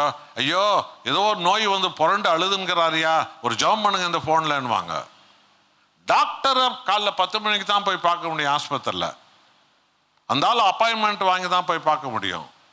ஆனால் ஊழியக்காரனை எந்த நேரத்திலையும் ஜனங்க தேடுவாங்க. இயேசுவை அதிகாலையில் எல்லாம் தேடி இருக்கிறாங்க. இதில் செய்தி என்ன தெரியுமா? ஜனங்கள் இயேசுவை தேடி கொண்டிருந்தார்கள், ஆனால் இயேசுவோ தன் பிதாவை தேடி சென்றார். கைகளை தட்டுங்க எல்லாருமா. இதுதான் ஜெபம், இதுதான் அந்த ரகசியம். ஜனங்க நம்மளை தேடினே இருப்பாங்க, ஜனங்க நம்மளை தேடினே இருப்பாங்க. அதுக்காகவே நின்றுடக்கூடாது. இல்லை இல்லை இல்லை இல்லை இல்லை, ஜனங்கள் நம்மளை தேடலாம், உண்மைதான். அவங்க இருக்கிற வரைக்கும் நம்மளை தேடுவாங்க, நம்ம இருக்கிற வரைக்கும் அவங்க நம்மளை தேடுவாங்க. ஆனால் இயேசுவை ஜனங்கள் தேடினார்கள், ஆனால் இயேசுவோ தன் பிதாவை தேடி சென்றார். இதுதான் ஜெபம். அல்லேலூயா சொல்லுங்க எல்லாரும். அம்மா, ஐயா, தம்பி, தங்கச்சி, தம்பி, உன்னை எல்லாரும் தேடுவாங்க. அது ஒன்றும் அதிசயமான விஷயம் இல்லை. ஆனால் நீயோ உன்னை உண்டாக்கியவரை தேடணும், அற்புதம் செய்கிறவரை தேடணும், கதவை திறக்கிற அதிகாரம் உள்ளவரை தேடணும், உனக்கு மனிதர்கள் எழுப்புகிற தேவனை தேடணும். எல்லாவற்றுக்கும் மேலாக என் கர்த்தரை நான் தேடுவேன், என் தேவனை நான் முதலாவது தேடுவேன். இதுதான் அந்த சத்தியம். இயேசு அதிகாலையில் ஜெபித்தார், ஜனங்கள் இயேசுவை தேடினார்கள், ஆனால் இயேசுவோ தன் பிதாவை தேடி சென்றார். அல்லேலூயா. அந்த நாள் முழுவதும் நீ ஒன்றை சாதிக்க விரும்புறியா? ரொம்ப நல்லது. நீ விரும்புறது ரொம்ப நல்லது. நீ உயர விரும்புறியா? ரொம்ப நல்லது. நீ ஜெயிக்க விரும்புறியா? ரொம்ப நல்லது. நீ ஆசீர்வாதத்தை ரொம்ப பெருசா பெறணும்னு விரும்புறியா? ரொம்ப நல்லது. ஆனா முதல்ல தேவனை தேடு. அதிகாலையில் சூரியன் உதிக்கிறதுக்கு முன்னால நீதியின் சூரியன் நாம் கர்த்தரா இயேசுவை தேடு. அல்லேலூயா. சரி, மத்தேயு 14ஆம் அதிகாரம் 23வது வசனம். இப்ப காலையிலிருந்து மத்தியானம் வரைக்கும் ஊர் ஊரா போறாரு, பிசாசுகளை துரத்துகிறார், வியாதிக்காரனை சுகமாக்குறார், குஷ்ரோகியை சுகமாக்குறார், குருடர்களை சுகமாக்குறார், முடவனை சுகமாக்குறார். தேவ ராஜ்யத்தின் சத்தியங்களை 1000 ஜனங்களுக்கு கர்த்தராகிய இயேசு போதித்து விட்டார். எப்போ? மத்தியானம் வரைக்கும். சீஷர்கள் எல்லாரும் சாப்பிட்டு தூங்க போயிட்டாங்க. ஆனால் ஆண்டவராகிய இயேசு என்ன பண்ணாருன்னு பாருங்க. மத்தேயு 14:23. அவர் ஜனங்களை அனுப்பிவிட்ட பின்பு தனித்து ஜெபம் பண்ண ஒரு மலையின் மேல் ஏறி அங்கு சாயங்காலம் ஆன போது அங்க தனிமையா இருந்தார். பாத்தீங்களா? கர்த்தராகிய இயேசு கிறிஸ்து எதுக்கு முதலிடம் கொடுத்திருக்கிறார் பாருங்க. அதனால நீங்க நாம ஓய்வு எடுக்க கூடாது என்று தேவன் சொல்லல. இல்ல இல்ல இல்ல இல்ல இல்ல, அதோட ரொம்ப முக்கியம் தேவனை தேடுவதுன்னு சொல்றாரு. காலையிலிருந்து அற்புதம் அற்புதம் அடையாளம் அபிஷேகம் தான், விடுதலை தான், ரட்சிப்பு தான். ஜனங்கள்லாம் சாப்பிட்டு போயிட்டாங்க, சீஷர்கள்லாம் சாப்பிட்டு தூங்க ஓய்வு எடுக்க போயிட்டாங்க. உண்ட மயக்கம் தொண்டனுக்கு இருக்குதுன்னு சொல்லுவாங்கல்ல, அப்போ சாப்பிட்டோன்னே எல்லாம் கண்ணெல்லாம் ஆடும், கண்முன்னெல்லாம் ஆடும், தலையெல்லாம் ஆடும், போயிட்டாங்க அவங்க. ஆனால் ஆண்டவராகிய இயேசுவை பாருங்க, மத்தியானத்திலிருந்து மாலை நேரம் வரைக்கும் ஒரு மலையின் மேல் ஏறி அவர் பிதாவை நோக்கி ஜெபித்து கொண்டிருந்தார். அன்பான தேவ பிள்ளைகளே, நீ கர்த்தரிடத்தில் எனக்கு ஜெபிக்க கற்றுத்தாரும் என்று மாத்திரம் என்னை கேட்க ஆரம்பிச்சேன்னு வச்சுக்கோ, ஆவியானவர் உன்னை அந்த நேரங்களை கூட அவரை தேடும்படி செஞ்சிருவார். அந்த நேரங்களை கூட. இப்போ ஃபேக்ட்ரியில் வேலை செய்கிறவனும் மத்தியானம் தின்னுட்டு தூங்க முடியாத, ஐடி கம்பெனியில் வேலை செய்கிறவனு மத்தியானம்லாம் வேலை முடிச்சு தின்னுட்டு தூங்க போகிறான், இல்லை வேலை பண்ணி தான் திருடும். பஸ் ஓட்டுறவனா தின்னுட்டு எங்கன்னா தூங்கினுக்கிறானா, பஸ்ஸை ஓரமாக நிற்க வச்சுட்டு. லாரி ஓட்டுறவனா ஓரமாக நிற்க தூங்கினாக்கிறான், இல்லை லாரி ஓட்டி தான் திருடும், பஸ் ஓட்டி தான் திருடும், ட்ரெயின் ஓட்டி தான் திருடும், கார் ஓட்டி தான் திருடும். எல்லாரும் வேலை பண்ணுறான்ல. அப்போ இந்த ஆண்டவருடைய பிள்ளைகளான நீங்களும் நாமும் கூட தேவனுக்கு முதலிடம் கொடுக்கணும், அவரை தேடுவதற்கு முதலிடம் கொடுக்கணும், ஜெபத்துக்கு முதலிடம் கொடுக்கணும் என்று நாம் தீர்மானித்து தேவனிடத்தில் வாஞ்சித்தால் கர்த்தருடைய ஆவியானவர் நம்மை அப்படியாக நடத்துவார். விசுவாசிகர்கள் அல்லேலூயா சொல்லுங்க. மாலை நேரம் வரைக்கும் அவர் ஜெபித்தார். சரி, லூக்கா 6ஆம் அதிகாரம் 12வது வசனத்தை பாருங்க. என்ன சொல்றது பாருங்க. லூக்கா 6:12 என்ன சொல்கிறது? அந்நாட்களில் அவர் ஜெபம் பண்ணும்படி ஒரு மலையின் மேல் ஏறி ரா முழுவதும் தேவனை நோக்கி ஜெபம் பண்ணி கொண்டிருந்தார். அன்பான தேவ பிள்ளைகளை, ஆன்லைன் வழியாக இந்த நிகழ்ச்சிகளை பார்த்து கொண்டிருக்கின்றீர்கள். தினந்தோறும் கர்த்தராகிய இயேசு தூங்காமல ராத்திரிலாம் விழித்திருந்து ஜெபித்து கொண்டிருந்தார் என்று வேதம் போதிக்கவில்லை. உன்னை என்ன அதை செய்யும்படி தேவன் அழைக்கவில்லை. தினந்தோறும் நீ தூங்கவே கூடாது, ராத்திரியெல்லாம் ஜெபம் பண்ணிக்கணும்னு சொல்லி கர்த்தர் உனக்கு எனக்கும் சொல்லவே இல்லை. அவர் அதை நிறைவேற்றி காட்டவும் இல்லை. ஆனால் சில முக்கியமான தீர்மானங்கள் எடுக்கும்போது, சில முக்கியமான தீர்மானங்களை நீ எடுக்கும்போது விழித்திருந்து ராவெல்லாம் நீ ஜெபிக்க அழைக்கப்படுகிறாய். கர்த்தராகிய இயேசு தினந்தோறும் ராத்திரியெல்லாம் தூங்காம தினந்தோறும் நைட்டு ராத்திரியெல்லாம் ராவ் ஜெபம் பண்ணி கொண்டிருக்கவில்லை. ஆனால் சில முக்கியமான தீர்மானங்கள் எடுக்கும்போது இரவெல்லாம் தூங்காமல் மலையின் மேல் ஏறி பிதாவை நோக்கி அவர் ஜெபித்து கொண்டே இருந்தார். பொழுது விடிந்து என்ன நடந்தது தெரியுமா? 13வது 14வது வசனம். காலையில் அந்த ஜனக்கூட்டம் மலை அடிவாரத்தில் வந்த போது ராத்திரியெல்லாம் ஜெபம் பண்ணி நின்றாரு. அதனுடைய விளைவு அந்த ஜனக்கூட்டத்தில் 12 அப்போஸ்தலர்களை தனக்கென்று இயேசு பிரித்தெடுத்தார். விசுவாசிகர்கள் அல்லேலூயா சொல்லுங்க. பார்த்தீங்களா? பிதா எந்த அப்போஸ்தலனை முன்குறித்தார்? யார அப்போஸ்தலனா முன்குறித்திருக்கிறார்? எந்த ஊர்ல, எந்த தெருவில், எந்த இடத்துல பிதா முன்குறித்து வைத்திருக்கிறார். இது ராத்திரியெல்லாம் ஜபத்துல ஜபத்துல ஜபத்துல சொல்லி சொல்லி சொல்லி ஜபிக்கிறார். உன் பொண்ணுக்கு மாப்பிள்ளை பார்க்குறிய, யாருன்னா ராத்திரியெல்லாம் விழித்திருந்து ஜெபம் பண்ணி மாப்பிள்ளை பார்க்க முடிவு பண்றீங்களா? உன் பையனுக்கு பொண்ணு தேடுறிய, யாருன்னா விழித்திருந்து ஜெபம் பண்ணி பொண்ணு தேட விரும்புறீங்களா? ஒரு நிலத்தை வாங்க விரும்புறீங்களா? அதுக்காக ராத்திரியெல்லாம் ராவு விழிப்பு ஜெபம் பண்ணி அந்த நிலத்தை வாங்க விரும்புறீங்களா? ஒரு நிலத்தை விற்க விரும்புறீங்களா? அதுல தேவ சித்தம் என்ன? ராத்திரியெல்லாம் ஜெபம் பண்ணி அந்த நிலத்தை நீங்க விற்க விரும்புறீங்களா? யாரோ ஒருத்தருக்கு முன்னால போய் முன்ஜாமீன் போட்டு கையெழுத்து போட விரும்புறீங்களா? அது சரிதானா? தேவன் திட்டம் தானா இது? ராத்திரிலாம் விழித்திருந்து ஜெபம் பண்ணி அப்போ தேவ சித்தத்தை தெரிஞ்சுன்னு போய் கையெழுத்து போடுறீங்களா? மதுரையில் ஒரு பெண்கள் மகாநாட்டில் நான் பேச ஆரம்பித்தேன், அங்குள்ள பெந்தகோஸ்து ஐக்கியத்தில். அப்போ அந்த டீ டைமில் ஃபுல் டே நாளெல்லாம் அது. அப்போ அந்த டீ டைமில் ஒரு அம்மா வந்து என்கிட்ட கேட்டா, ஐயா ராத்திரியெல்லாம் பொண்ணுக்கு மாப்பிள்ளை தேடுறதுக்கு ராத்திரியெல்லாம் விழித்திருந்து ஜெபம் பண்ணா அப்படின்னு சொன்னீங்களே, இது சாத்தியமா, நடக்குமா? நான் சொன்னேன், அது நடக்கிறதோ நடக்கலையோ எனக்கு தெரியாது. ஆனால் உன் பொண்ணு நீ அவசரப்பட்டு ஆத்திரப்பட்டு கட்டி கொடுத்த பின்னாடி உன் பொண்ணை கல்யாணம் பண்ணவன் ஏற்கனவே 2 பொம்பளையோட தொடர்பாக்குறான், குடிக்காரனாக்குறான், போதைப் பொருளுக்கு அடிமையாக இருக்கிறான், கெட்டு போனவனாக்குறான் அப்படின்னு சொல்லிட்டு உன் பொண்ணை அடித்து உன் வீட்டுக்கு அனுப்பினோடனே வாழ வேண்டிய உன் பொண்ணு வாழா வெட்டி அவன் வீட்டில் வந்து உட்காந்துட்டாள்னா தினந்தோறும் நடுராத்திரில் திடுதிடுப்பு எழுந்து எழுந்து எழுந்து புலம்பி அழுறதுக்கு நீ தயாராக இருப்பியான்னு கேட்டேன். நான் இப்படி கேட்டேங்க, உடனே அந்த அம்மா வயிற்றுல வாயில அடிச்சுட்டு கீழே உருண்டு பெறல ஆரம்பிச்சா. என்ன நடந்தது அப்படின்னா கூட இருக்கிறவங்க சொன்னா, நீங்க இப்ப என்னென்ன சொன்னீங்க அதெல்லாம் அவ வீட்டில் இப்ப நடந்துங்குது.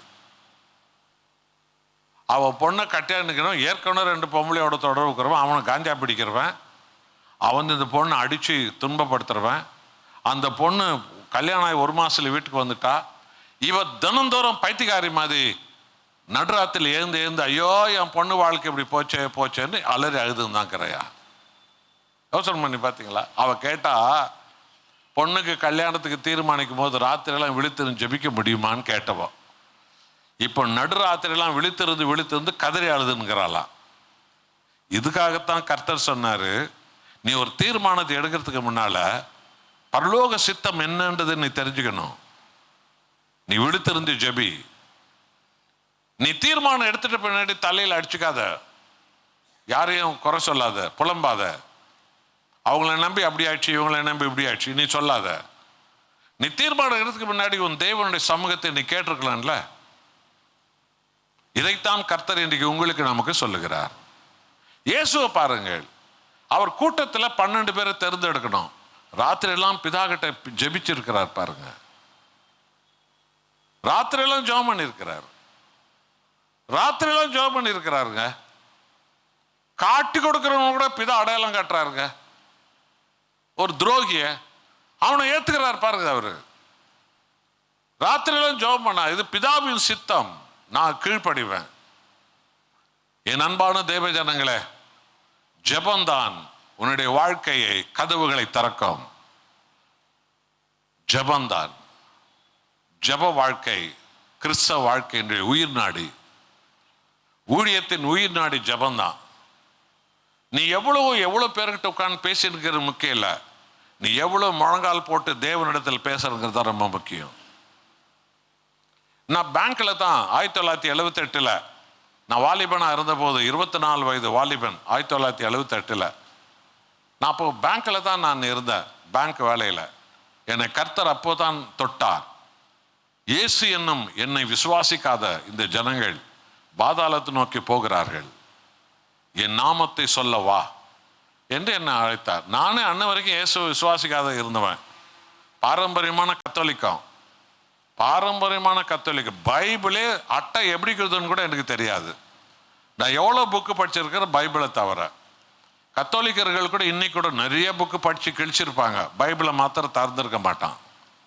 ஏன்னா பைபிள் படிக்கிறதுக்கு பாதிரியாருங்க சொல்லி கொடுக்கவும் இல்லை, பைபிள் படிக்கணும் ஊக்கப்படுத்ததும் இல்லை, படித்தவனுங்களும் அவனுங்க ஒழுங்காக விட்டதும் இல்லை, படிக்கிறதுக்கு கற்றுக் கொடுத்ததும் இல்லை. இதுதான் கத்தோலிக்கத்தின் பெரிய சாதனை. அதில் தான் என் ஆண்டவர் தொட்டார்.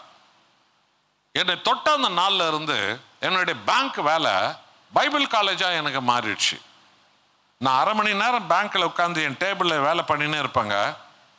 அதுக்கு பின்னாடி எனக்கு 1 மணி நேரம் இடைவெளி ஆண்டவர் கொடுக்க ஆரம்பித்தார். அந்த 1 மணி நேரம் பேங்க்கில் இருக்கிறவங்களாம் சினிமா கதை, காதல் கதை, அவன் கதை, இவன் கதை, வாங்குற கதை, விற்கிற கதைலாம் பேசியிருப்பாங்க பேங்க்கில் எல்லாம். ஏன்னா அவங்களாம் கிளீன் காலர் வேலை பண்ணுறவங்க பேங்க்கில் எல்லாம், தெரியுமா? அப்போது எல்லாரும் அப்படி இருப்பாங்க.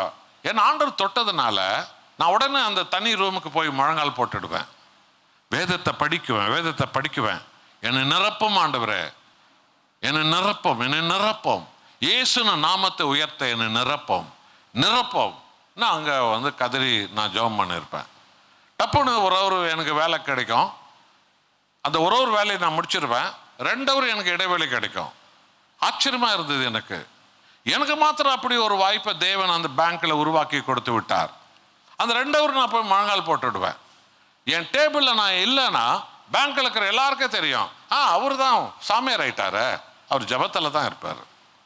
நான் ரொம்ப வாலிபன். எங்கள் பேங்க்ல 24 பொண்ணுங்க இருக்குதுங்க. அதுக்கு மத்தியில் ரொம்ப பெரிய இளம் வாலிபன் நான் தான். யோசனை பண்ணி பாருங்க, 24 பெண்கள் இருக்கிற, வாலிப பெண்கள் இருக்கிற பேங்க், 5 ஆம்பளைங்க இருக்கிறாங்க, அதில் ஒருத்தன் நான் ஒரு வாலிபன். ஆனால் இவங்க அத்தனை பேர் மத்தியில் நான் எங்கடாக்கிறேன்னா ஜபம் பண்ணின்னு இருப்பேன். பேங்க்ல அந்த ஸ்ட்ராங் ரூம், அந்த நகையெல்லாம் வச்சிருப்பாங்களே, அந்த ரூமை எனக்கு மேனேஜர் திறந்து விடுவார். ஐயா தயவுசெய்து அங்கே போயிடுங்க சார், இங்கே போயிடுங்க சார், அங்கே போய், ஏன்னா அதில் ஏசி இருக்கும், ஃபுல்லாக ஏசி இருக்கும், அங்கே போயிடுங்க சார். எனக்கு அவர் எல்லாரும் சொல், நீங்கள் வா, இங்கே வாங்க, இந்த ரூம் கிளீனாக இங்கே வந்துருங்க ஜோம்பன். எனக்கு இந்த மாதிரி தான் என் ஆண்டவர் நடத்தினார். சரி, இது என்ன நடச்சுன்னு சொன்னால், இந்த ஜபம் பண்ணி முடிச்சுட்டு பேங்க்கில் வேலை முடிஞ்சு 5:30 மணி முடிஞ்ச உடனே நான் ஃபுட்பாத்தில் நின்று பிரசங்கம் பண்ண ஆரம்பித்தேன். உனக்காகவே இயேசு கிறிஸ்து வந்தார், உன்னை நேசிக்கிற தெய்வம் இயேசு, உன்னை தேடி வந்த தெய்வம் இயேசு, பாவியை தேடி வந்த தெய்வம், பிசாசை துரத்துகிற தெய்வம். நான் ரோட்டில் ஃபுட்பாத்தில் என்ன பேச ஆரம்பித்தேங்க. என் ஊழியம் ஃபுட்பாத்தில் தான் ஆரம்பிச்சு, கேரா ஃபுட்பாத், அங்கே தாங்க என்ன ஆரம்பிச்சு. என்ன ஆச்சரியம் தெரியுமா? நான் ரோடில் நின்று ஒரு வாலிபன் கையில் பைபிளை வச்சுக்கன்னு ஏசு உன்னை தேடி வந்தாரு சொன்னோன்னா, ரோடில் போகிறவனால என்னை பார்க்க வந்துட்டான். என்ன தேடி வந்தாரா ஏசு? ஆமாம், உன்னை தேடி தான் வந்தார். ஏன்னா அவர் உன்னை உண்டாக்குனாரு, அவர் உனக்கு உயிர் கொடுத்த தெய்வம், உன்னை உண்டாக்குன தெய்வம், உன்னை தேடி தான் வந்தார். இப்படி பேச பேச 4 பேர் 40 பேர் ஆனா, 40 பேர் 200 பேர் ஆனா, 300 பேர் எங்க ஃபுட்பாத்துலங்க. அந்த இடத்துல இயேசுவே இயேசுவே உண்மை நான் ஏற்றுக்கொள்கிறேன், பாவத்தை விட்டுறேன்னு சொல்லுங்க சொல்லுங்க. டப்புன்னு அந்த இடத்துல 2 பேர் அலறி கீழே விழுந்துருவான். எல்லாம் ரோட்ல போற வண்டியெல்லாம் நின்றுடும். என்ன நடக்குது ஃபுட்பாத்தில்? யாரும் 2 பேர் பிசாசு பிடிச்சு கீழே விழுந்துட்டு இருப்பான். யோசித்து பார்த்தீங்களா? அந்த ஜபம்தான் இந்த காரியத்தை செய்தது. இவர் யாரையுமே தொடுவே இல்லை, அவன் பிசாசு பிடிச்சு விழுகிறான், இவன் கத்தி கதறி அழுகுறான். ஓ, யாரும் உங்களுக்கு சொன்னது சொல்ல சொல்லி? கர்த்தராகிய இயேசு சொன்னார். அப்பதான் என்ன கத்தோலிக் சர்ச்சுக்கு இட்டுன்னு போனாங்க. இங்க வந்து சொல்லுங்க, அங்க இந்த போல ஒருத்தர் வராருன்னு சொன்ன சர்ச்சு முழுக்க நிரம்பி இருக்குது. அந்த சர்ச்சில் 60-70 பேர் பிசாசு பிடிச்சு ஆடுறாங்க. இயேசுவின் நாமத்தினால பிசாசு அந்த உடலை விட்டு போற எல்லாம் அலறாங்க. எல்லாம் பாதிரியெல்லாம் பயந்துட்டாங்க. என்ன நடக்குது? இயேசுவின் நாமம். பார்த்தீங்களா? ஜபம். அன்பானவருக்கு ஜபம் தான். ஏன்னா பிஷப் கிட்ட ரிட்டர்ன் பண்ணாங்க, பெங்களூர் ஆட்சி பிஷப் கிட்ட. ரொம்ப பெரிய மனுஷன், ரொம்ப உத்தமமான ஒரு மனுஷன், ஐயா போல தள்ள ஆத்ம பாரத்தால் நிரம்பிய ஒரு விசேஷித்த ஒரு தெய்வ மனுஷனா அந்த ஆட்சி பிஷப் இருந்தார். அவருக்கு போய் சொல்லியிருக்கிறாங்க ஃபாதர் எல்லாம், பிஷப் இப்படி ஒரு வாலிபனை பரிசுத்தாவின் நிரப்பி இருக்கிறாரு, நம்ம கத்தலிக்கு தான் அந்த வாலிபன், ஆனா அவர் நின்று பேசினாலே அந்த பக்கம் 2 பேர் பிசாசு விழுறான், இந்த பக்கம் அலறான், அந்த பக்கம் கத்துறான், எவ்வளவு பாவிகள் மனம் திரும்பி. அப்படியா? அவர் அழைச்சிடுவாங்க, அவர் அழைச்சிடுவாங்க, நான் பார்க்கணும். அந்த ஃபாதர் எல்லாம் ஒரு 5 நாள் 5 பேர் என் பேங்க்குக்கு வந்துட்டாங்க. எல்லாம் ஃபாதருங்க ட்ரெஸ் போட்டு பேங்க்ல இருக்கிறாங்க.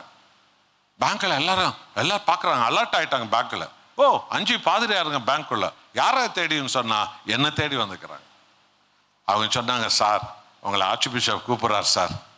உடனே பேங்க்ல இருக்கிற மேனேஜர்லாம் ஓடி வந்து, சார் தயவுசெய்து நீங்க போயிட்டு வாங்க, நீங்க அந்த பாதிரங்களோட போயிட்டு வாங்க, நான் பைபிள் எடுத்துன்னு ஆர்ச் பிஷப் ஹவுஸுக்கு நான் போறேன், கையில பைபிள் எடுத்துங்கிறேன். ஒரு கத்தலிக்கு வாலிபன் கையில பைபிள் வச்சுன்னு போயின்னுங்கிறேன். பாதிரியார்கள் கையில் யார் கையிலும் பைபிள் இல்லை, என் கையில பைபிள் இருக்குது. எப்படி இருக்கும் யோசிப்பா, அந்த டிஃபரன்ஸை பாருங்க. ஆண்டவர் எப்படி கொண்டு போனார்.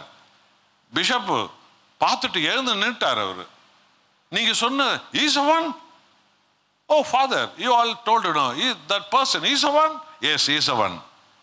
ஓ காட், பிஷப் என்ன பார்த்தாரு, கையில Bible, holy Bible. Is a Catholic? Yes, he's a Catholic. He's in our church member, Holy Ghost church member. Bishop என்ன உட்கார வச்சார். பாதிரி எல்லாம் நிற்கிறாங்க. பிஷப் மத்தியில் பாதிரிங்க உட்காரவே மாட்டாங்க என்னைக்குமே. பெர்கமாஸ்கிறார் அவர் கூட, அவர் நின்று தான் இருப்பார்.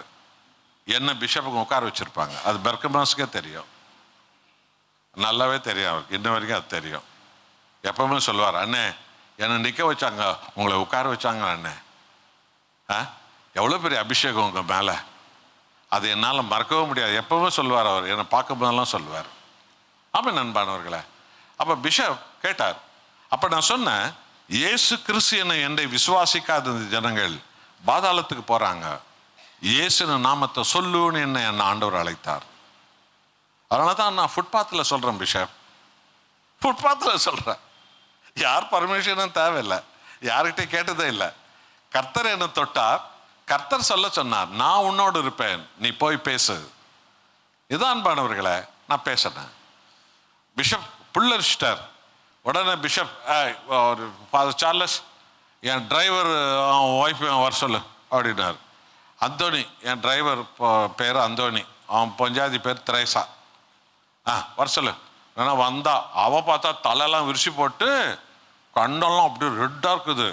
அவள் வந்து என் முன்னாடி நிற்கிறா, அப்படியே நாக்க வெளியே தொகைப்பட்டுன்னுக்கிறா, நிற்கிறா. யாருமே எதிர்பார்க்கலங்க. பிஷப் சொல்கிறாரு, என் டிரைவர் இவன் ஒரு 10 வருஷம் நான் பங்களாக்கு பின்னால் எப்பவுமே அவங்க பின்னாடியே வச்சுருப்பாங்க டிரைவருக்கு ரூம். நடு ராத்திரி கத்துவா அலர்வா. நான் எவ்வளோ முறை வர வச்சு தீர்த்த தண்ணியெல்லாம் தெளிச்சிருக்கிறேன், ஒன்றும் நடக்கலை. கத்துவா அலர்வா. இவளுக்கு ஜெபம் பண்ணுவீங்களா? பிஷப் கேட்கிறார். நான் பிஷப் கேட்கிறேன், பிஷப் இந்த அம்மாவை கர்த்தர் ஆண்டவராக இயேசு கிறிஸ்துவால விடுவிக்க முடியும்னு சொல்லி நீங்க விசுவாசிக்கிறீங்களா பிஷப்? உடனே கூட நிற்கிற ஃபாதருங்கெல்லாம் சும்மாவா இருப்பாங்க? அவங்க என்கிட்ட வந்து சொல்றாங்க, ஐயோ பிஷப் கிட்டலாம் அப்படியெல்லாம் பேசக்கூடாதுங்க. நான் என்னங்க பேசினேன்? இந்த அம்மாவை பிசாசின் பிடியிலிருந்து விடுவிக்க ஆண்டவராக இயேசுவால் முடியுமா என்பதை நீங்க நம்புறீங்களா பிஷப் தானே கேட்டேன். உடனே பிஷப் சொன்னார், ஃபாதர் ஸ்டாப் இட். அவர் கேட்டது சரிதான், அவர் கேட்டது தான் சரி. அவர் சொன்னார், பிஷப் நான் விசுவாசிக்கிறேன் அப்படின்னு வாங்க. அவகிட்ட போனோம். யார் நீ? டேய் நான் யார் தெரியுமாடா? தெரில, என்னை பார்த்தா தெரில? நான் ரத்தம் குடிக்க வந்தவடா. ஓ, என் ரத்தம் குடிக்க வந்திருக்கிறியா? வா வா வா குடி, வா. ரத்தம் குடிக்க வந்திருக்கிறியா? வா வா. முடியாதுடா. ஏன்? இயேசுநாதர் உன் கூட இருக்கிறாரா? அல்லேலூயா சொல்லுவோம் எல்லாரும். எப்படி? பிஷப் மிரண்டு போயிட்டாருங்க, பாதிரி எல்லாம் மிரண்டு போயிட்டாங்க. நான் பைபிள் இப்படித்தான் வச்சு நிற்கிறேன். அவளை சொல்றேன், வா வா. முடியாதுடா, இயேசுநாதர் உன் கூட இருக்கிறாரா? அந்த இயேசுவின் பேரால நான் உனக்கு சொல்கிறேன், பிசாசே அந்த பொம்பளை விட்டு போ வெளியில. அவ அப்படி தலைக்கிளை விழுந்துட்டாங்க. அப்படி தலைக்கிளை எம்பி பின்னால விழுந்து உருடின்னு போய் பிஷப் ஹவுஸ்க்கு வெளியில உருண்டி போய் கத்தி கதறி சத்த பணம் போல ஆயிட்டாங்க. கர்த்தர் ஒருவருக்கே மகிமை உண்டாகட்டும். இந்த ஆன்லைன்ல பார்க்குற எத்தனை கத்தோலிக்கர் இருந்த பாளையங்கோட்டை திருநெல்வேலியில் பார்க்குவாங்க. அவங்கள ரொம்ப வயதானவங்களுக்கெல்லாம் இந்த சாட்சி தெரியும். அவங்க பார்த்து இந்த சாட்சி புதுபலன் அடையட்டும், ரட்சிக்கப்படட்டும். அந்த பிஷப் அப்படி முழங்கால் போட்டாருங்க. அந்த பிஷப் முழங்கால் போட்டார். அவர் முழங்கால் போட்டோன்னா கத்தோலிக் ஃபாதரெல்லாம் முழங்கால் போட்டாங்க. இப்போ பிஷப் என்னை பார்த்து சொல்றாரு, ஐயா உங்க கை என் மேலே வச்சு எனக்காக ஜெபம் பண்ணுவீங்களா? ஆமாம் நான் பாடுவார். அவ்வளோ பெருந்தன்மை உள்ளவர். நானும் முழங்கால் போட்டுட்டேன். அவர் கையை பிடிச்சு நாங்கள் ஜெபிச்சோம். ஒரே ஜீவன் என்னை தேடி இந்த உலகத்துக்கு வந்த இம்மானுவேலனே, உம் நாமத்தை மகிமைப்படுத்த ஜீவனாய் நான் மாறட்டும். இயேசுன நாமத்தை உயர்த்துகிற ஜீவனாய் நான் மாறட்டும். பிஷப் சொல்லுங்க சொல்லுங்க, இனி உயிருள்ள வரைக்கும் இயேசுவை நான் உயர்த்துவேன், வேதத்தை நான் வாசிப்பேன், கர்த்தரா இயேசுவின் நாமத்தை உயர்த்துவேன். சொல்லுங்க பிஷப். அவர் சொன்னார். அப்பத்தான் கத்தோலிக்க சபையில் ஒரு கதவு திறந்தது. எனக்கு பிஷப் ஒரு ஆத்தரைஸ் பண்ணார். throughout Bangalore, all over the Karnataka, Monday to Sunday எல்லா கத்தோலிக் சர்ச்சுக்கு ஆர்ச் பிஷப் ஆர்டர். எல்லா கத்தோலிக் சர்ச்சிலும் 5:30 to 6:30 ஒரு மாசு நடக்கும். அந்த மாசு முடிஞ்ச உடனே 6:30 to 8 o'clock, 6:30 to 8 o'clock Bible preaching meeting நடக்கணும். All the Catholic church. The God has chosen one person, Kurusuvakaran is a God chosen person. அவர் வந்து பைபிளை ப்ரீச் பண்ணுவார், இயேசுவை போதிக்குவார். 6:30 to 8 o'clock அந்த சர்ச்சில் ஃபாதர் லாஸ்ட் பிளெஸிங் கொடுக்கக்கூடாது. கொடுத்தா தான் கத்தோலிக்கெல்லாம் வெளியே போவாங்க. ஃபாதர் அப்படியே உட்காந்துடணும். Archbishop order. இந்த ப்ரேயர் மீட்டிங் கத்தோலிக் சர்ச் முழுக்க நடக்கணும். அங்கே ஆரம்பமானது. அதுக்கு எது காரணம்? கர்த்தர் சமூகத்தை தேடி செய்த ஜபம்தான் காரணம். இங்க ஐயா தலைமையில் இந்த இடத்துல நான் நிற்கிறதுக்கு எனக்கு என்ன தகுதி? ஒரே ஒரு தகுதி, கர்த்தராக இயேசுவின் சமூகத்தை தேடி இரவு பகலாக எங்களை அர்ப்பணித்த தகுதி ஒன்றே ஒன்றுதான். டிஜிஎஸ் தினகரன் 1987 என்னுடைய கேசட்டை ஒன்று அவருக்கு சென்னையில் ஒருத்தர் கொடுக்க, அதை கேட்டுட்டு என்னை வர சொல்லி என்னுடைய சாட்சியை கேட்டு 1987 97 வரைக்கும் மெரினா பீச்சில் 10 வருஷம் அந்த மெரினா பீச்சில் நடக்கிற பேரின்ப பெருவிழாவில் வேடன் வெள்ளி 2 நாள் நான் பிரசங்கிக்கும்படி டிசிஎஸ் தினகரன் அந்த பெரிய ஒரு அப்போஸ்தலன் என்னை அழைத்தார். 10 வருஷம் போய் பிரசங்கம் பண்ணேன். அவர் ரொம்ப பெரிய ஒரு தேவ ஊழியர், உங்க எல்லாருக்குமே தெரியும். அன்றைக்கு அவர் இருந்த ஸ்தானம் ரொம்ப பெரிய ஸ்தானம். 3 லட்சம் பேர் அவருடைய கூட்டங்களுக்கு கூடுகிற அத்தனை பேர் விசேஷித்த ஒரு ஸ்தானம் அவர். அந்த ஸ்தானத்தில் இருக்கிறவர் என் சாட்சியை கேட்டுட்டு என்னை மெரினா பீச்சில் நீங்கள் ப்ரீச் பண்ணியே தரணும், வருஷம் நீங்கள் வரணும். ஆமாம் அன்பானவர்களே, இதெல்லாம் எதனால நடந்தது? தேவனுடைய பாதத்தை தேடுகிற ஜபத்தினால் வந்தது. அன்பானவர்களே, நாம் நினைத்து பார்க்க உலகமெல்லாம் போனோமே, எதனால? தேவ பாதத்தில் அர்ப்பணித்ததுனால. எல்லா கத்தோலிக் சர்ச்சில் நான் பிரசங்கம் பண்ணாத கத்தோலிக் சர்ச்சை இல்லைங்க, கத்தோலிக் சர்ச்சே இருக்காது. நான் பிரசங்கம் பண்ணாத இந்தியாவில் கத்தோலிக் சர்ச் இல்லை, அமெரிக்காவில் இல்லை, ஜெர்மனியில் இல்லை, அது இல்லை, பிரான்ஸில் இல்லை, ரோமில் இல்லை, ஆஸ்திரேலியாவில் இல்லை, பிரான்ஸ் இது நார்வேல, டென்மார்க்கில், ஹாலந்தில் மற்றும் மலேசியாவில், சிங்கப்பூரில் நான் போய் பிரசங்கம் பண்ணாத கத்தோலிக் சர்ச்சே இருக்காதுங்க. இது எத்தனையோ கத்தோலிக்க ஜனங்க பார்ப்பாங்க, அவங்களுக்கு எல்லாருக்கும் இந்த சாட்சி தெரியும். எல்லா புகழும் தேவன் ஒருவருக்கே. இந்த வேதத்தை கையில் எடுக்க வைத்தது இயேசு சிந்தி ரத்தத்தால. அவர் பாதத்தில் ஜபம் முழங்கால் போட்டு ஒப்படைப்பது.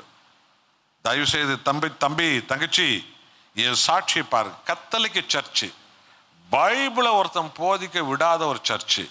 ஆனால் என்னை விட வச்சார் ஆண்டவர். 40 வருஷம், 1978 2018 வரைக்கும் இதே திருநெல்வேலியில் வஉசி கிரவுண்டில் 28 வருஷம் நான் வந்திருக்கிறேன்.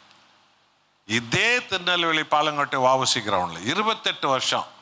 ஜூலை 2வது வாரத்திலெல்லாம் 4 நாட்களுக்கு பிஷப் மாரெல்லாம் இருப்பாங்க, 60-70 ஃபாதர் மாரெல்லாம் வந்து உட்கார்ந்துருவாங்க அந்த ஸ்டேடியத்தில். அந்த மீட்டிங் நடக்கும். 28 வருஷம் வந்து நான் பிரசங்கித்திருக்கிறேன். இதெல்லாம் தேவனால வந்தது, அவருடைய சமூகத்தை தேடியதால வந்தது. இன்றைக்கு இந்த பரிசுத்த சபையில நிற்கிறது தேவன் தந்த தயவு. இந்த பரிசுத்தவான்களுடைய ஐக்கியம் தேவன் தந்த தயவு. அவரால் தான் வந்தது, அவருடைய பாதத்தை தேடுவதனால் வந்தது. அல்லேலூயா. கடைசியாக 2 வசனத்தை சொல்லி நாம் இப்போ ஜெபம் பண்ண போறோம். ஒரு வசனம், சபைக்கு ஆத்துமாக்கள் பெருக என்ன பண்ணணும்? எசேக்கியேல் 36ஆம் அதிகாரத்தில் 36வது வசனம். எசேக்கியேல் 36. நல்லா கேளுங்க, இந்த வசனத்தை கேளுங்க. கர்த்தராகிய நான்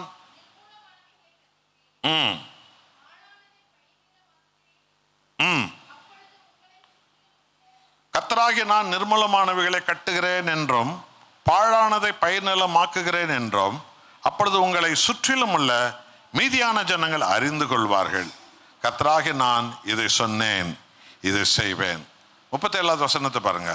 கர்த்தராகிய ஆண்டவர் சொல்லுகிறது என்னவென்றால், இஸ்ரவேல் வம்சத்தாருக்காக நான் இதை அனுக்கிரகம் செய்யும்படி அவர் என்னிடத்தில் விண்ணப்பம் பண்ண வேண்டும். என்ன பண்ணும் சொல்லுங்க சத்தமாக. இஸ்ரவேல் ஜனங்கள் என்றால் கிறிஸ்தவ ஜனங்கள், ஆவிக்குரிய ஜனங்கள், தேவ ஜனங்கள், தேவ மனுஷர்கள், தேவ ஊழியக்காரர்கள். என்ன சொல்றார் கர்த்தர்? அவர் என்னிடத்துல விண்ணப்பம் பண்ண வேண்டும். நாம் ஒரு விலை கொடுக்க வேண்டும் என்றார் தேவன். நாம் ஒரு விலை கொடுக்கணும், நம்மையே கொடுக்கணும், கர்த்தருக்கு முதலிடம் கொடுக்கணும், விண்ணப்பம் பண்ணணும். பார்த்தீங்களா? தேவன் சொல்றாரு பாருங்க, நீ 100 கேண்டில் கொளுத்தணும், 200 பூ வாங்கி போடணும்னு சொல்ல, அவங்க விண்ணப்பம் பண்ணணும். அம்மா, ஐயா, தம்பி, தங்கச்சி, இதைத்தான் நீ செய்யாதபடி பிசாசு உன்னை தடுத்து கொண்டிருக்கிறான். மற்ற எல்லா வேலையும் நீ செய்ய நினைக்கிற, ஆனா முழங்கால் போட்டு ஜெபிக்கிற வேலையை மாத்திரம் நீ செய்ய தயாராகவே இல்லை. தம்பி தங்கச்சிமார்கள் செய்ய தயாராகவில்லை. ஆனா கர்த்தர் என்ன சொல்றாரு பாருங்க, இஸ்ரவேல் ஜனங்கள் அனுகிரகம், நான் அவர்களுக்கு அனுகிரகம் பண்ணும்படி என்னிடத்துல விண்ணப்பம் பண்ண வேண்டும். சரி, அப்ப என்ன நடக்கும்? மந்தை பெருகிறது போல அவர்களில் மனுஷரை பெருக பண்ணுவேன். கைகளை தட்ட எல்லாருமா. ஒரு சபையில ஆத்துமாக்கள் பெருகணும்னா ஆவியானவர் தூதுவர்களை, சமணசுகளை வச்சு எல்லாரும் வீட்டுல இருந்து தட்டி தட்டி அனுப்பிடுவார் சபைக்கு. சும்மா ஏன் இருக்கிற, குப்பத்தொட்டிலையா இருக்கிற, கண்ணீர்லையா இருக்கிற, துயரத்திலையா இருக்கிற, துக்கத்திலையா இருக்கிற, என் வீட்டுக்கு வா, வா, எதிர் என் வீட்டுக்கு வா, என் வீட்டுக்கு வா, போ போ போ. எல்லாம் ராமசாமி, கந்தசாமி, முன்சாமி எல்லாம் ஏசாமி கிட்ட ஆவியானவர் அனுப்பிடுவார். என்ன பண்ணணும்னு சொல்லுது? விண்ணப்பம் பண்ண வேண்டும். விண்ணப்பம் பண்ணணும். எதுக்காக? ஆத்தும ஆதாயத்துக்காக, ஆத்ம பெருகிறதுக்காக, ஜனம் பெருகிறதுக்காக. ஜனம் பெருகிறதுக்காக ஒரு சபைக்கு ஜனம் பெருகணும் என்ற சபை தேவனுடைய வீடு. அந்த வீட்டுக்கு ஊர் உலகத்தில் அழிஞ்சு போற ஜனங்கள்லாம் தேவ சபைக்கு வந்து சேரணும். அப்போ அதுக்கு என்ன? ஒரே ஒரு வழி, ஜெபம் பண்ணணும். ஜெபம் பண்ணினே இருக்கணும். 4 பேரா 50 பேரா 100 பேரா யாரோ இங்க வந்து ஜெபம் பண்ணினே இருக்கணும். டெய்லி ஜெபம் பண்ணினே இருக்கணும். ஜெப விளக்கு எரிஞ்சினே இருக்கணும். தூபம் எரிஞ்சினே இருக்கணும். அப்போது மந்தை பெருகிறது போல அவர்களில் மனுஷரை நான் பெருக பண்ணுவேன். 38வது வசனத்தை பாருங்க, என்ன சொல்றார் பாருங்க. பண்டிகை காலங்களில எருசலேமிலே பரிசுத்த பண்ணப்பட்டு வருகிற மந்தை எப்படி திரளா இருக்கிறதோ அப்படியே அவாந்தாரமான பட்டணங்கள் மனுஷர் மந்தையால் நிரம்பி இருக்கும். இதனால் நான் கர்த்தர் என்பதை அவர்கள் அறிந்து கொள்வார்கள். கைகளை தட்டுங்க. பாத்தியா, இந்த பண்டிகை காலத்துல ஆடு மாடெல்லாம் விற்கிறானுங்களே சந்தையில, ஊர் உலகத்தில் இருக்கிற மாடெல்லாம் அங்கே வந்து இறங்கிடும். ஊட உலகத்தில் இருக்கிற ஆடெல்லாம் அங்கே வந்து இறங்கிடும். ஊர் உலகத்தில் இருக்கிற கோழி எல்லாம் அங்கே வந்து இறங்கிடும் பண்டிகை காலத்தில். ஞாபகம் இருக்குதா? கர்த்தர் சொல்றாரு பாருங்க, பண்டிகை காலத்தில் இந்த ஆடுகள்லாம் வண்டி வண்டியாக வந்து இறங்குற மாதிரி, மாடுகள்லாம் வண்டி வண்டியாக இறங்குற மாதிரி, என்னுடைய சமூகத்தில் நீ ஏறெடுக்கிற ஜெபத்தில் என் சபையை மந்தை மந்தையாய் நான் பெருக பண்ணுவேன். கைகளை பலமாய் தட்டுங்க எல்லாரும். சபை தேவனுடைய வீடு. ஊர் உலகத்தில் இருக்கிறவனாலாம் சபைக்கு வந்து சேரணும். ஜெபம் தான். தங்கச்சி முழங்கால் போட்டு ஜெபி, வீட்டில் ஜெபி, சபையில் வந்து ஜெபி. அப்பா வீட்டுக்கு வந்துரு, ஜெபம் பண்ணு. அம்மா அப்பா வீட்டுக்கு வாங்க, ஜெபம் பண்ணுங்க. தகப்ப வீட்டுக்கு வாங்க, இங்கே ஜெபம் பண்ணுங்க. ஜெபம் பண்ணுங்க, வந்து ஜெபம் பண்ணுங்க. ஜனங்களை தாங்க ஆண்டவரே, அழிஞ்சு போகிறவங்களை தாங்க, கட்டப்பட்டவங்களை தாங்க, வியாதிக்காரங்களை தாங்க, அனுப்புங்க. ஜெபம் பண்ணுங்க. கர்த்தர் அந்த ஜனங்களை சபையில பெருக பண்ண ஆரம்பித்து விடுவார். அல்லேலூயா, அல்லேலூயா. சரி, ஜக்கரியா 10ஆம் அதிகாரம் 1 வசனம். இதோட நம்ம முடிக்க போறோம். ஜக்கரியா 10 1 வசனம் என்ன சொல்றாரு என்று பாருங்க. முதல்ல நான் முன்மாறி கொடுத்தேன்ல, அந்த 12 பேர் மேல ஆவியை ஊத்த போது உலகத்தை அசைத்தாங்கல்ல, அதான் முன்மாறி. அதே போல பின்மாறி ஒண்ணு நான் கொடுக்க போறேன். விசுவாசிக்கிறவங்க அல்லேலூயா சொல்லுங்க. பின்மாறி ஒன்று கொடுக்க போறேன். இந்த முழு உலகத்தை திரும்ப ஒரு முறை அசைக்க போறேன். சாத்தானுடைய செயல்கள் அப்படியே விட்டுவிட மாட்டேன். மந்திரவாதி துன்மார்க்கனெல்லாம் கிறிஸ்தவ நாடுகளை நாசப்படுத்துங்கிறத நான் அப்படியே விட்டுற மாட்டேன். பின்மாறி ஒன்று நான் கொடுக்க போறேன். நீங்க அதுக்கு ஆயத்தமாகணும். பின்மாறி காலத்து மழை ஒன்று வரப்போகுது. வீடுகள்லாம் ஜெப வீடுகளாக மாறணும். சபைகள்லாம் ஜெப சபைகளாக மாறணும். ஊழியர்கள்லாம் ஜெப மனிதர்களாக மாறணும்.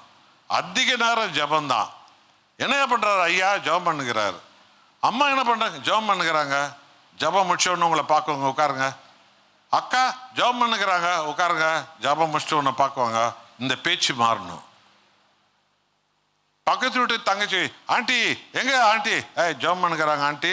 ஜெபம் பண்ணிட்டு வருவாங்க, உட்காரு. ஆர்வம் வந்து பார்க்குவாங்க. இந்த பேச்சு உங்க வாழ்க்கையில வரணும். உங்க பேச்சு வரணும் அந்த வாழ்க்கையில. வாழ்க்கை ஒரு முறை தான்.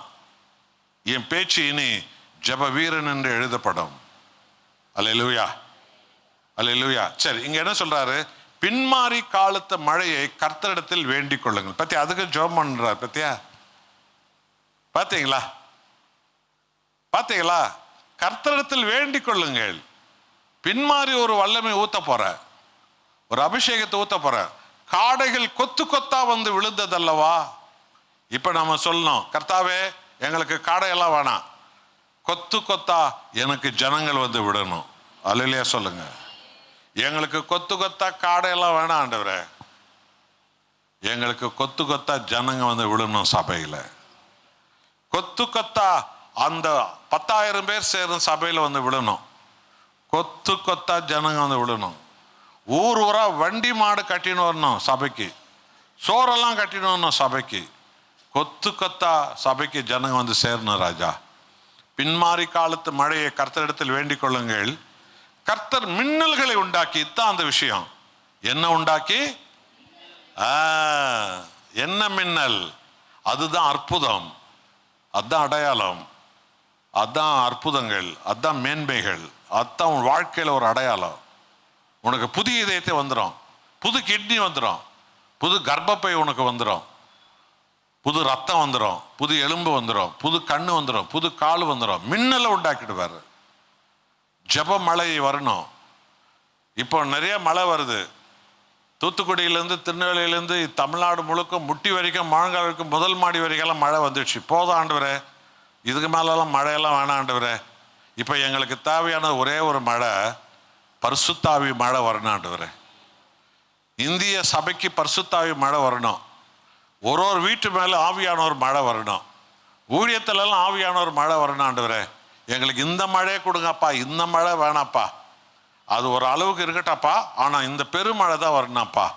அந்த பின்மாறி மழை எங்களுக்கு பெய்யணும்.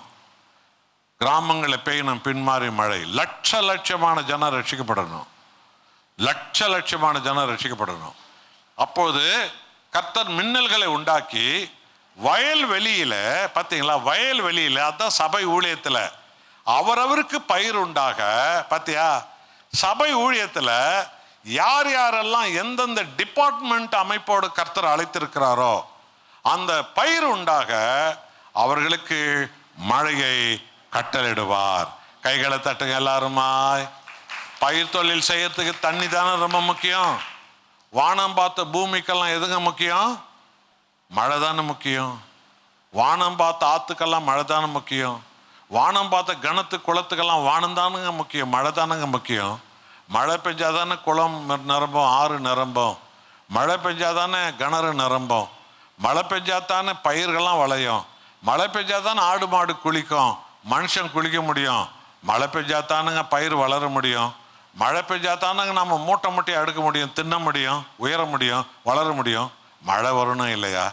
இங்கே கர்த்தர் சொல்றார் பாருங்க, பின்மாறி மழையை நான் ஊற்றுவேன், நீ என் சமூகத்தில் விண்ணப்பத்தை ஏறெடுக்கணும். உன் ஜபம் எப்பவும் உன்னை பற்றி இருக்கக்கூடாது. எனக்கு அது கொடுக்க ஆண்டவரே, எனக்கு இது கொடு, இன்னும் ரெண்டு ஜோடி கம்பல் இன்னும் வாங்கணுங்கிற ஆண்டவரே, இன்னும் 4 செயின் ஒன்றும் வாங்கணுங்கிற ஆண்டவரே. என் நாத்தனாருக்காரி கழுத்தில் அந்த பட்டை செயினை பார்த்த ஆண்டவரே, அதே மாதிரி 4 பட்டை செயினை கொடுத்துரு ஆண்டவரே. அப்போ பெரிய பட்டையை போட்டுருவார் ஆண்டவர். பார்த்தியா, மொத்தம் பெரிய பட்டை போட்டு விட்டுருவார். உனக்கு இப்போ பட்டையா தேவை? உனக்கு எது தேவை? பட்டையா கொட்டையா? எது தேவை? பரலோக அற்புதங்களின் மழை தேவை. இன்னும் அந்த பட்டை வேணும் கொட்டை வேணும்லாம் கேட்டு இருக்காத. நீங்கள் தான் வேணும்னு கேளுங்க. இயேசுவே, எனக்கு நீங்கள் தான் வேணும் ஆண்டவரே, அதுக்கு மிஞ்சி எதுவுமே இல்லையே, எனக்கு நீங்கள் தான் வேணும். நாம் எல்லாரும் அப்படி தான் இனி வாழணும். நீங்கள் தான் வேணும். நான் சாத்தானை மிதிப்பேன், சாப பிசாசு மேல் ஏறி குதிப்பேன், லட்சக்கணக்கான ஆத்துமாக்களை நான் பிடித்து கொள்வேன், கோடிக்கணக்கான கூட்டங்களை நான் பிடித்து கொள்வேன். நான் சாவதுக்கு முன்பு, என் ஜீவனை நீ எடுப்பதற்கு முன்பு பல கோடி ஆத்துமாக்களை நான் ஆதாயப்படுத்திக் கொள்வேன். நான் வலையை வீசுவேன், கோடி கோடியான ஆத்துமாக்கள் அதில் வந்து சேரணும். இயேசுன்னு வலையை நான் வீசுவேன். இந்த சபை 100கணக்கான சபைகளா இந்த ஏஜி சமாதான சபை வரப்போகுது.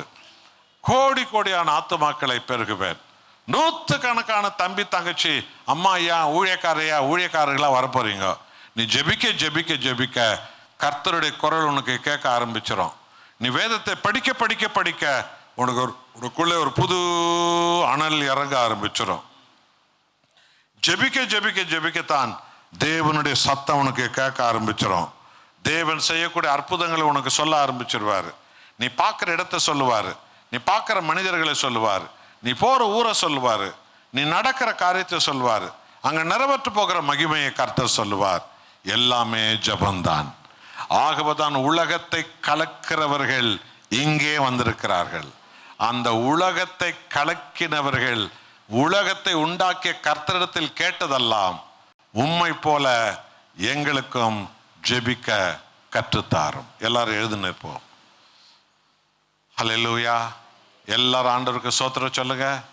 அப்பா, இந்த நாளுக்காக ஸ்தோத்திரம் ஐயா, இந்த தரிசனங்களுக்காக ஸ்தோத்திரம், சகல வெற்றிக்கும் ஜபமே ஸ்தோத்திரம். வாய் தருங்க, வாய் தருங்க. தமிழ் தெரிஞ்சவங்களாம் வாய் தருங்க, வாய் தருங்க. அப்பாவுக்கு நன்றி சொல்லுங்க, ஆண்டவருக்கு நன்றி சொல்லுங்க, ஸ்தோத்திரம் சொல்லு. தங்கச்சி வாய் தர, வாய் தர, வாய் மூடின்னு இருக்காத, வாய் தர, வாய் தர. வாயை பிசாசுக்கு நீ இதுவரைக்கும் வாடகை விட்டு இருந்த, இப்போ இயேசுக்கு கொடுங்க வாயை. வாய் தர, இயேசுவே சோத்திரம் சொல்லு. வாய் தர அம்மா, வாய் தர, வாய் தர. வாய் மூடின்னு இருக்காத, வாய் மூடின்னு இருக்காத. நீ சுடுகாட்டில் இருந்தா தான் மௌன அஞ்சலி செய்ய முடியும். நீ ஆவிக்குரிய சபையில் இருந்தா வாயை திறந்து துதிக்க முடியும். நீ சுடுகாட்டில் இருந்தா மௌன அஞ்சலி தான். நீயோ உயிர்த்தெழுந்த கர்த்தரிடத்தில் இருக்கிறாய். வாய் தர, வாய் தர, வாய் தர, வாய் தர, வாய் தர. தம்பி வாய் தர, சும்மா இருக்காத. வாய் தர, வாய் தர. இயேசுன்ற வார்த்தை வாயில வரட்டும். ஆவியானவரே வாயில வரட்டும். சோத்திரம் சொல்லு, சோத்திரம் சொல்லு, சோத்திரம் சொல்லு, சோத்திரம் சொல்லு. வாய் தர. அப்பா சோத்திரம், சோத்திரம், சோத்திரம், சோத்திரம். என்னை அனல் முட்டுகிறீ. சோத்திரம், சோத்திரம், சோத்திரம், சோத்திரம், சோத்திரம். அல்லேலூயா. சோத்திரம், சோத்திரம். வாய் தரங்க, வாய் தரங்க, வாய் தரங்க, வாய் தரங்க, வாய் தரங்க, வாய் தரங்க. சோத்திரம் சொல்லு, சோத்திரம் சொல்லு, சோத்திரம் சொல்லு, சோத்திரம் சொல்லு, சோத்திரம் சொல்லு. சோத்திரம், சோத்திரம், சோத்திரம், சோத்திரம், சோத்திரம். நல்லவரே, வல்லவரே, ஆராதனை, ஆராதனை. வல்ல செயல்கள் நினைத்து நினைத்து உள்ளமே பொங்குதையா. வல்ல செயல்கள் நினைத்து நினைத்து உள்ளமே பொங்குதையா. நல்லவரே, நன்மை செய்தவரே, நன்றி நன்றி ஐயா. வாய் தருங்க எல்லோரும். நல்லவரே, நன்மை செய்தவரே, நன்றி நன்றி ஐயா. நல்லவரே,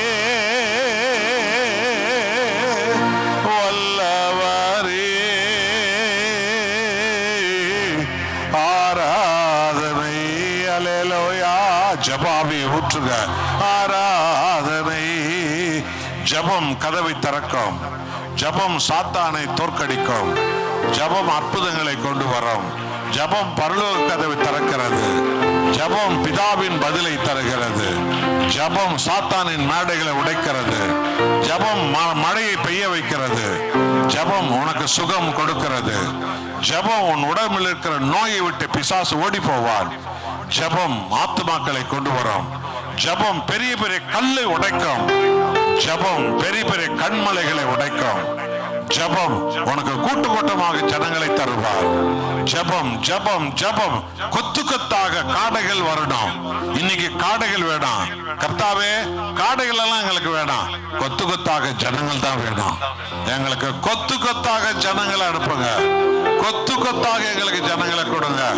எந்த கிராமத்துல போய் வலை வீசணும் எங்களை அனுப்புங்க. அந்த கிராமத்துல நாங்க வலை வீசுவோம். அங்கே ஒரு சமாதான சபை உருவாகணும். அந்த கிராமத்துக்கு நாங்க போய் வலை வீசுவோம். கொத்து கொத்தாக, கொத்து கொத்தாக, கொத்து கொத்தாக. கைகளை தட்டுங்க. அல்லேலூயா.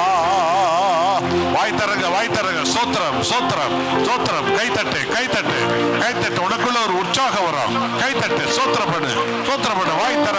சோத்திரப்பா, சோத்திரப்பா, சோத்திர தேவனே, சோத்திர தேவனே. துதிக்கிறேன், துதிக்கிறேன், துதிக்கிறேன், துதிக்கிறேன், துதிக்கிறேன், துதிக்கிறேன், துதிக்கிறேன், துதிக்கிறேன், துதிக்கிறேன்.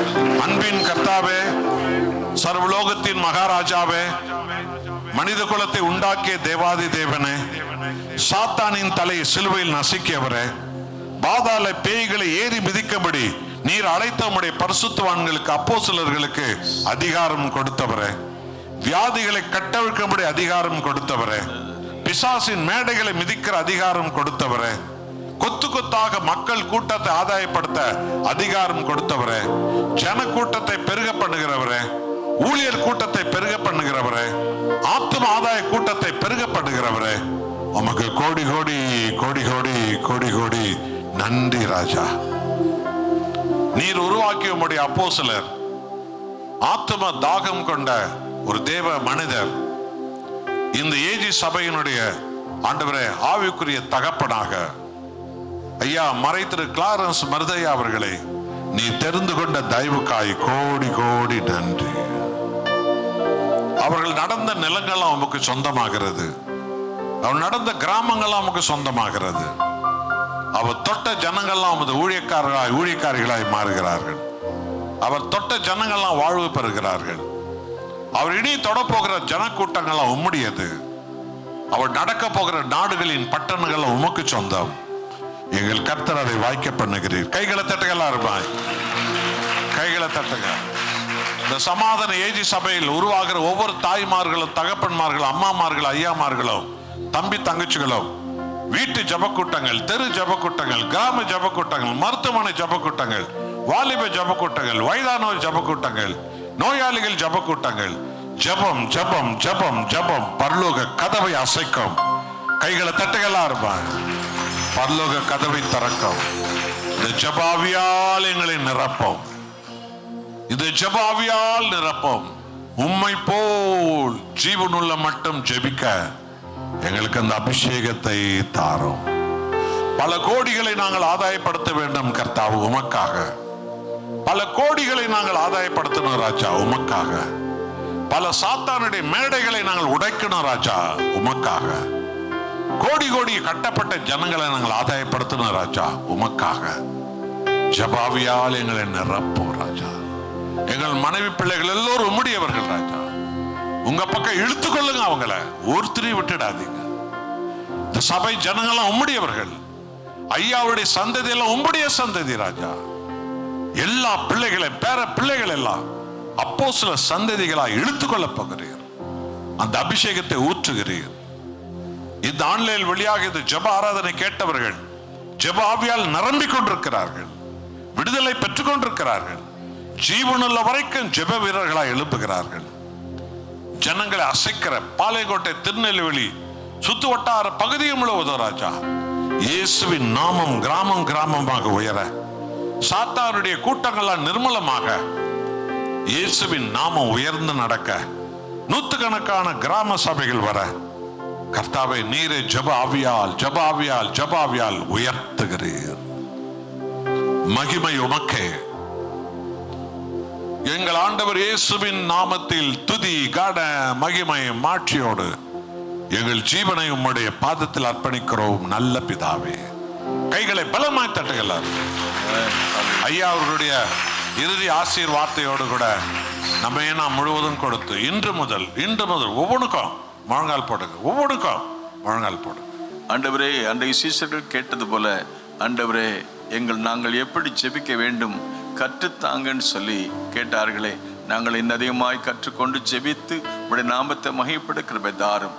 ஆண்டவரே, அன்றைக்கு காடுகள் வந்து கூடாரங்களில் விழுந்தது போல ஆத்துமாக்களை உடைய சபையாகிய வயலில் கொண்டு சேர்க்க நாங்கள் ஜெபிக்கிறோம். மின்னர்கள் ஆண்டவரே பின்மாரிக்காக ஜெபித்த போது மின்னர்களை வருவித்து பயிர்களை விளைய செய்து மாபெரும் காரியங்களை செய்த ஆண்டவர் இந்த கடைசி நாட்களில் பின்மாறி மழையை அனுப்பி ஆண்டவர் வயல்கள் பயிர்களை தந்து நல்ல அறுவடை நடைபெற கிருபை செய்ய ஜெபிக்கிறோம். ஆவிக்குரிய வரங்கள், அற்புதங்கள், அடையாளங்கள், மெய் மனஸ்தாபங்கள், உணர்வடை ஜனங்கள் எழுப்புதலின் அனுபவத்தை பெற்று உம்முடைய சமூகத்தண்டை வர கிருபை தாரும். ஒரு எழுப்புதலுக்காக இயங்குகிற தகப்பனே கிரியை செய்யுங்க. உங்க நாமத்தை மையப்படுத்த வானத்தை கிழித்து இறங்குற கர்த்தர் உதவி செய்யுங்க. செய்தி கொடுத்த முத அடியாரையும் குடும்பங்களையும் ஆஸ்வதிங்க. பிள்ளைகள் எல்லாரையும் ஆஸ்வதிங்க. காணிக்கையினையும் ஆஸ்வதித்தாரன் இயேசு நாம் ஜெபிக்கிறோம் பிதாவே. நாத்துமாவே கர்த்தரை ஸ்தோத்திரி, உள்ளமே பரிசுத்தநாம ஸ்தோத்திரி. நாத்துமாவே கர்த்தரை ஸ்தோத்திரி, அவர் செய்ய சகல பிரவாதையாம். நம்முடைய கர்த்தராகிய இயேசு கிறிஸ்துவின் கிருபை, பிதாவாகிய தேவனுடைய அன்பு, பரிசுத்த ஆவியானுடைய ஐக்கிய சந்தோஷ சமாதானம் நம் அனைவருக்கும் இருப்பதாக. Thank you. God bless you all. கர்த்தர் உங்களை ஆசீர்வதிப்பார்.